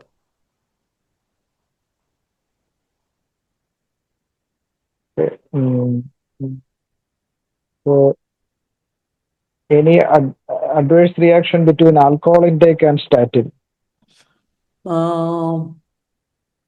Direct interaction ഇല്ല. പിന്നെ only thing is statins നേരത്തെ പറഞ്ഞ പോലെ ക്യാൻ കോസ് ഹെപ്പാറ്റിക് ഇഷ്യൂ. അപ്പം ആൽക്കഹോളും ഇൻഡ്യൂസ്ഡ് ഹെപ്പാറ്റിക് ഇഷ്യൂവും സ്റ്റാറ്റിനും കൂടെ വന്നാലുള്ള പ്രശ്നം മാത്രമേ ഉള്ളൂ. അല്ലാണ്ട് തിയറിറ്റിക്കലി അങ്ങനെ ഒരു ഹാർഡ് കോർ ഇൻട്രാക്ഷൻ ഇല്ല. രണ്ട് ക്വസ്റ്റ്യൻ കൂടെ വായിച്ചുകൊണ്ട് നമുക്ക് വൈൻഡ് അപ്പ് ചെയ്യാം. Is the myalgia tiredness symptoms less with rosuvastatin compared with atorvastatin? Any specific side effects of rosuvastatin described? കുറച്ച് മസിൽ സിംറ്റംസ് കുറച്ച് കുറവ് റോസുവാസ്റ്റാറ്റിൻ ആവാം. കുറച്ച് അതിൻ്റെ ഒരു നമ്മുടെ ഒരു മെംബ്രെയിൻസ്, നമ്മുടെ ലിപ്പിഡ് സോലബിലിറ്റി വെച്ചിട്ട്. So if someone is having, someone develops muscle symptoms on atorvastatin, നമുക്ക് റോസുവാസ്റ്റാറ്റിലൂടെ നമുക്ക് മാറ്റാം. That can be tried. റോസുവാസ്റ്റാറ്റിന് തന്നെ ഒരു സ്പെസിഫിക് സൈഡ് എഫക്ട്സ് ഉള്ളതായിട്ട് എനിക്ക് അറിയില്ല. കുറച്ച് ഹെപ്പാറ്റിക് കുറച്ച് ഇഷ്യൂസ്, കുറച്ച് അതിന് ഡിസ്ട്രിബ്യൂഷൻ അങ്ങനെയല്ല, കുറച്ച് ഹെപ്പാറ്റിക് ഇഷ്യൂസ് കുറച്ച് കൂടുതൽ റോസുവാസ്റ്റാറ്റിനും മസിൽ സിംറ്റംസ് കുറച്ച് കൂടുതൽ അട്രോവാസ്റ്റാറ്റിനും എന്ന് പറയാറുണ്ട്. അല്ലാതെ വേറെ സ്പെസിഫിക് സൈഡ് എഫക്ട്സ് ഒന്നും പറയാറില്ല. കൺഗ്രാജുലേറ്റ് ചെയ്തുകൊണ്ട് മെസ്സേജസ് ധാരാളം വരുന്നുണ്ട്. Excellent class, really addressing practical aspects rather than going, എനിക്ക് തോന്നുന്നു നമുക്ക് ഈ rather than going full blown theory. പിന്നെ എപ്പോഴും നമുക്ക് അല്ല, ആൾക്കാരോട് അൺമ്യൂട്ട് ചെയ്ത് ചോദിക്കാൻ പറയണോ? അതായത് ലേറ്റ് ആയതുകൊണ്ടാണ്, 10 മണി ആയതുകൊണ്ട്. എനിക്ക് കുഴപ്പമില്ല. എനിക്ക് ആക്ച്വലി പറയുമ്പോൾ നമുക്ക് അറിയാവുന്ന ഒത്തിരി പേരാണല്ലോ, അപ്പൊ നമുക്ക് സന്തോഷമേ ഉള്ളൂ. Role of fiber-rich diet, fruits, vegetables, legumes for control on stopping statin in those without risk. Role of diet ആണ് ചോദിക്കുന്നത്. അത് ആക്ച്വലി ലൈഫ് സ്റ്റൈൽ മോഡിഫിക്കേഷൻ ഒരു ഡാഷ് ഡയറ്റ് പോലെയാണെന്ന് തോന്നുന്നു പറയുന്നത് അല്ലേ. അപ്പോൾ definitely that will be useful. പക്ഷേ നമ്മൾ പലപ്പോഴും ആലോചിക്കേണ്ടത്, നമുക്ക് ഈ ഡയറ്റ് കൊണ്ട് നമുക്ക് LDL ബിയോണ്ട് പോയിട്ട് നമുക്ക് കൺട്രോൾ ചെയ്യാൻ പറ്റത്തില്ല. Of course it is important. പക്ഷേ ഡയറ്റ് കൊണ്ട് തന്നെ ഫോർ എക്സാമ്പിൾ ഒരാളുടെ ഇത് ഹൈ ആണെങ്കിൽ കുറയ്ക്കാൻ പറ്റണമെന്നില്ല. പക്ഷേ for someone who is not at a high risk, for example ഒരു ലോ റിസ്ക് അല്ലെങ്കിൽ മോഡറേറ്റ് റിസ്ക് ഉള്ള ആൾക്ക്, if the LDL is not very high, we can start initial lifestyle modification.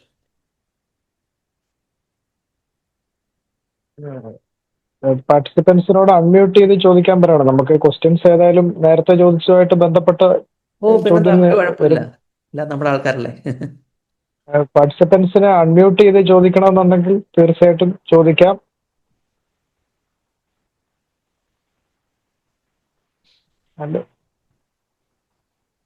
Hand raise ചെയ്താൽ നമുക്ക് അൺമ്യൂട്ട് ആക്കാം.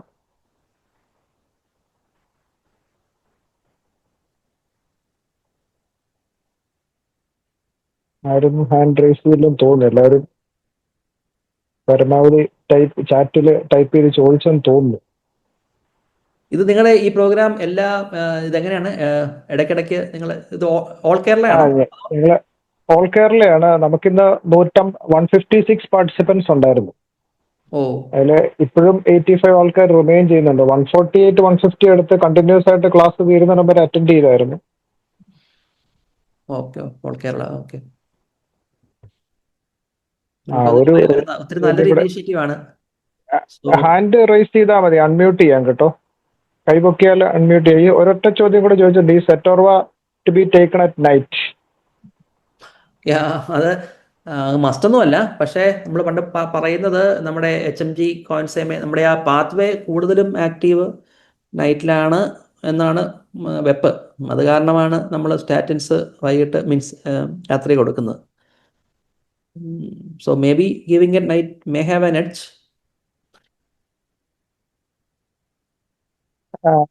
പാർട്ടിസിപ്പൻസിന് ഇപ്പൊ unmute ചെയ്യാൻ പറ്റും, സെറ്റിംഗ്സ് മാറ്റിയിട്ടുണ്ട്. അൺമ്യൂട്ട് ചെയ്ത് ചോദിക്കണമെങ്കിൽ ചോദിക്കാം കേട്ടോ. ഡോക്ടർ ജെയിംസ് റെഡിയാണ്. നമ്മൾ സ്റ്റാർട്ട് ഡോസ് കൊടുക്കുമ്പോൾ മിക്കവാറും കാഷ്വാലിറ്റി കൊടുക്കുന്നത് പകലാണല്ലോ, 80 mg കൊടുക്കുന്നത്. അപ്പം ഈ HMG കോയിൻസേമേ ആക്ടിവിറ്റി നൈറ്റിലല്ലേ? അപ്പൊ അത് എങ്ങനെയാണ് അതിന്റെ റാഷണൽ? നൈറ്റില് മാത്രമേ ആക്റ്റീവ് ആണെന്നുള്ളതല്ല, നൈറ്റിലാണ് അല്പം കൂടെ കൂടുതൽ ആക്റ്റീവ് എന്നുള്ളതേ ഉള്ളൂ. അപ്പം ഇത് ആക്ച്വലി കണ്ടിന്യൂസ്ലി ആക്റ്റീവ് ആയിട്ടുള്ളൊരു എൻസൈം ആണല്ലോ. അതായത് നൈറ്റിൽ മാത്രം ആക്റ്റീവ് ആയിട്ടുള്ളതല്ല, സ്ലൈറ്റ്ലി മോർ അറ്റ് നൈറ്റ്. പിന്നെ നമ്മൾ ഈ കാഷ്വാലിറ്റിയിൽ ഞാൻ നേരത്തെ പറഞ്ഞ പോലെ ഒരു സ്റ്റാറ്റ് ഡോസിന് അങ്ങനെ ഒരു it is not going to make a huge difference. അട്രോവാസ്റ്റാറ്റിൻ്റെ ബെനിഫിറ്റ് കുറച്ചുകൂടി ലോങ് ടേം ആണ്. സോ അതിൽ വലിയ കാര്യമില്ല. Just wanted to ask, like, ഒരു പേഷ്യന്റിന് TIA ഹിസ്റ്ററി ഉണ്ട്. അപ്പൊ അറ്റോസ്റ്റാറ്റിൻ 10 mg കഴിച്ചുകൊണ്ടിരിക്കുകയാണ്. അറ്റോസ്റ്റാറ്റിൻ 10 years ആയിട്ട് കഴിക്കുകയാണ്. ഓക്കെ, അപ്പൊ TIA ഹിസ്റ്ററി ഉണ്ട്. ഒരു പ്രീ ഡയബറ്റിക് ആണ്. ഓക്കെ, അപ്പം ഇപ്പം നിലവിലെ 10 years ആയിട്ട് അറ്റോസ്റ്റാറ്റിൻ 10 mg കഴിക്കുകയാണ്. ഓക്കെ, പക്ഷെ ടോട്ടൽ കൊളസ്ട്രോൾ 270 ഉണ്ട്. LDL 187 ഉണ്ട്. Okay, okay. അപ്പൊ എന്തായാലും ഡെഫിനറ്റ്ലി 60 ഉണ്ട്. Do you double the dose of atorvastatin or do you add another agent? Definitely we'll have to increase the dose of statin first. നമ്മൾ ഈ അടുത്ത ഏജന്റ് ഇൻട്രൊഡ്യൂസ് ചെയ്യുന്നതിന് മുമ്പ് നമ്മൾ മാക്സിമം ടോളറേറ്റഡ് ഡോസ് ഓഫ് അട്രോവാസ്റ്റാറ്റിൻ എടുത്തതിന് ശേഷമാണ് നമ്മൾ അടുത്ത ഏജന്റ് നമ്മൾ ഇൻട്രൊഡ്യൂസ് ചെയ്യാൻ പാടുള്ളൂ. അപ്പോൾ ഇതിപ്പം 10 mg അല്ലേ ഉള്ളൂ. 10 mg ഉള്ളപ്പോൾ ഡെഫിനറ്റ്ലി TIA ഉണ്ട്, പിന്നെ LDL is also very high. അപ്പോൾ definitely we should give a high intensity statin, atorvastatin 40 or 80 or rosuvastatin 20 or 40. And if it is still not controlled, then we should add ezetimibe. And still not controlled, we can add bempedoic acid. So atorva 20 ഇപ്പോൾ just ഒന്ന് increase ചെയ്ത് നോക്കി അങ്ങനെ ചെയ്യാൻ പറ്റുമോ? അങ്ങനെ വേണം ചെയ്യാം, പക്ഷേ നമ്മൾ തിയറിറ്റിക്കലി പറയുമ്പോൾ നമ്മൾ ഹൈ ഡോസിലോട്ട് പോകണമല്ലോ. കാര്യം ഓൾറെഡി TIA ആണ് നമ്മൾ അസ്യൂം ചെയ്യുന്നു. LDL കൂടുതലാണെങ്കിൽ ഡെഫിനറ്റ്ലി ദാറ്റ് ഈസ് ഓൾറെഡി ഒരു CV ഇവൻ്റ് വന്നിട്ടുണ്ട്. അപ്പം then that puts the patient at a very high risk. So LDL actually has to be less than 55. അപ്പോൾ ഈവൻ 170 ഉള്ളൊരു LDL നമ്മൾ ഹൈ ഡോസ് കൊടുത്താൽ പോലും 50% കുറയത്തുള്ളൂ. അപ്പോൾ 170 may become say around 90. അപ്പം അങ്ങനെ ആകുമ്പോൾ there is high dose statin plus ezetimibe ultimately വേണ്ടി വന്നേക്കാം. തിയറിയാണ് പറയുന്നത്, പ്രാക്ടിക്കലി പ്രയാസമായിരിക്കും നമുക്ക് പേഷ്യനെ കൺവിൻസ് ചെയ്യാൻ വേണ്ടി. തിയറിറ്റിക്കലി വി ഷുഡ് ഗീവ് പറഞ്ഞ ചോദ്യത്തിന് ഉത്തരം ബിഫോർ ആഡിങ്. ഇപ്പം there is no point in adding ezetimibe to 10 mg statin. അത് നമ്മൾ ചെയ്യുന്നത് ശരിയല്ല. എസറ്റിമൈബ് ആഡ് ചെയ്യുന്ന എപ്പോഴും maximum tolerated dose of statin കൊടുത്തതിന് ശേഷമേ നമ്മൾ പല കമ്പനീസിനും ആക്ച്വലി കോമ്പിനേഷൻ ഉണ്ട്. അട്രോവാസ്റ്റാറ്റിൻ 10 പ്ലസ് എസറ്റിമൈബ് 10 യാതൊരു ലോജിക്കും ഇല്ലാത്ത കോമ്പിനേഷനാണ്. കോമ്പിനേഷൻ ഉണ്ടെങ്കിൽ കൊണ്ടുവരേണ്ടത് 40+10 or 80+10 അതിലേ കാര്യമുള്ളൂ. So definitely high dose statin plus ezetimibe. Clear ആയി സർ. സാറേ, ഇതില് സ്റ്റാറ്റിൻ ഇൻടോളറൻസ് ഉള്ള ആൾക്ക് എന്താ ചെയ്യാ? എന്തോ കേട്ടില്ല. ഉണ്ട്, പക്ഷെ സ്റ്റാറ്റിൻ ഇൻടോളറൻസ് ആണ്. രണ്ട് റോസുവാസ്റ്റാറ്റിനും അറ്റോവാസ്റ്റാറ്റിനും കൊടുത്താലും മയോപ്പതി കൂടുതൽ പ്രശ്നങ്ങൾ സിംറ്റംസ് ഉണ്ടെങ്കിൽ പിന്നെ ഒരു മാർഗം ഉള്ളത്, ഞാൻ പല പേഷ്യൻസ് ചിലർ ഓൾട്ടർനേറ്റ് ഡേ ലോ ഡോസ് കൊടുത്തിട്ടുണ്ട്. And some people tolerate that. Atorvastatin tolerate ചെയ്യുന്നില്ലെങ്കിൽ റോസുവാസ്റ്റാറ്റിൻ കൊടുക്കാം. നേരത്തെ അഭിലാഷ് പറഞ്ഞ പോലെ പിന്നെ മസിൽ സിംറ്റംസ് ഉണ്ടെങ്കിൽ കുറച്ച് കാര്യങ്ങൾ നമ്മൾ റൂൾ ഔട്ട് ചെയ്യണം. ഒന്ന്, തൈറോയിഡ് ഫംഗ്ഷൻ ചെക്ക് ചെയ്യണം. തൈറോയിഡിസം റൂൾ ഔട്ട് ചെയ്യണം. ഹൈപ്പോതൈറോയിഡിസം ഉള്ള ആൾക്കാർക്ക് ഈ മയോപ്പതി വരാനുള്ള ചാൻസ് അല്പം കൂടെ കൂടുതലാണ്. അഭിലാഷ് പറഞ്ഞ വൈറ്റമിൻ ഡി ചെക്ക് ചെയ്യണം. Those things can be checked. നമുക്ക് ട്രീറ്റ് ചെയ്യാൻ പറ്റുന്ന കാര്യങ്ങൾ. എന്നിട്ടും സിംറ്റം ഉണ്ടെങ്കിൽ we can give low dose in alternate day. കാര്യം some statin is better than no statin. പക്ഷേ ഈവൻ ഓൾട്ടർനേറ്റ് ഡേ പറ്റുന്നില്ലെങ്കിൽ we can give ezetimibe and if it is not control bempedoic acid. Bempedoic ആസിഡിൻ്റെ maximum day time is actually in statin ഇൻടോളറൻസിലാണ് അതിൻ്റെ maximum data വരുന്നത്. അപ്പോൾ എസെറ്റിമൈബും ബെംബഡോയിക് acid കൊടുക്കുകയാണെങ്കിൽ തന്നെ around ഒരു 35% LDL കുറയ്ക്കാൻ പറ്റും. പക്ഷേ ഇതിന് സ്റ്റാറ്റിൻ്റെ ആ ഒരു പ്ലിയോട്രോപ്പിക് എഫക്റ്റ് ഈ രണ്ട് മോളിക്യൂളിനും ഇല്ല. കാര്യം സ്റ്റാറ്റിൻ്റെ എഫക്റ്റ് എന്ന് പറഞ്ഞാൽ LDL ലോവറിങ് മാത്രമല്ലല്ലോ, സ്റ്റാറ്റിൻ്റെ ഇഫക്റ്റ് ഒരു പ്ലിയോട്രോപ്പിക് എഫക്റ്റും ഉണ്ടല്ലോ. അപ്പം ആ ഒരു effect it has not been proven, but we can treat with ezetimibe and bempedoic acid. പക്ഷേ പലരും ഈ ഒരു alternate day low dose tolerate ചെയ്യാറുണ്ട് കേട്ടോ, നമ്മൾ കൊടുക്കുകയാണെങ്കിൽ. സാറേ, HDL കുറയുന്നത് ഒരു വലിയ റിസ്ക് ഫാക്ടർ ആണല്ലോ. അതെ. അപ്പൊ നിക്കോട്ടിനിക് ആസിഡ് കൊടുക്കാൻ പറ്റും. പക്ഷെ പിന്നെ നടക്കാൻ പ്രയാസമുള്ള പേഷ്യൻസ് ആണെങ്കിൽ പലപ്പോഴും അവർക്ക് നിക്കോട്ടിനിക് ആസിഡ് പലപ്പോഴും കിട്ടിക്കൊള്ളണമെന്നില്ല. അപ്പൊ നമുക്ക് എന്താണ് പ്രാക്ടിക്കലായിട്ട് അതൊരു വലിയ റിസ്ക് ഫാക്ടർ ആണല്ലോ. അതിൻ്റെ പോയിന്റ് എന്ന് പറയുന്നത് ഈ HDL ഈവൻ ദോ ഞാൻ ഇടയ്ക്ക് സ്ലൈഡ് ഇടയ്ക്കും കുറച്ച് കാര്യങ്ങൾ മിസ്സായി പോയായിരുന്നു. അതായത് HDL cholesterol, low HDL is a risk factor definitely.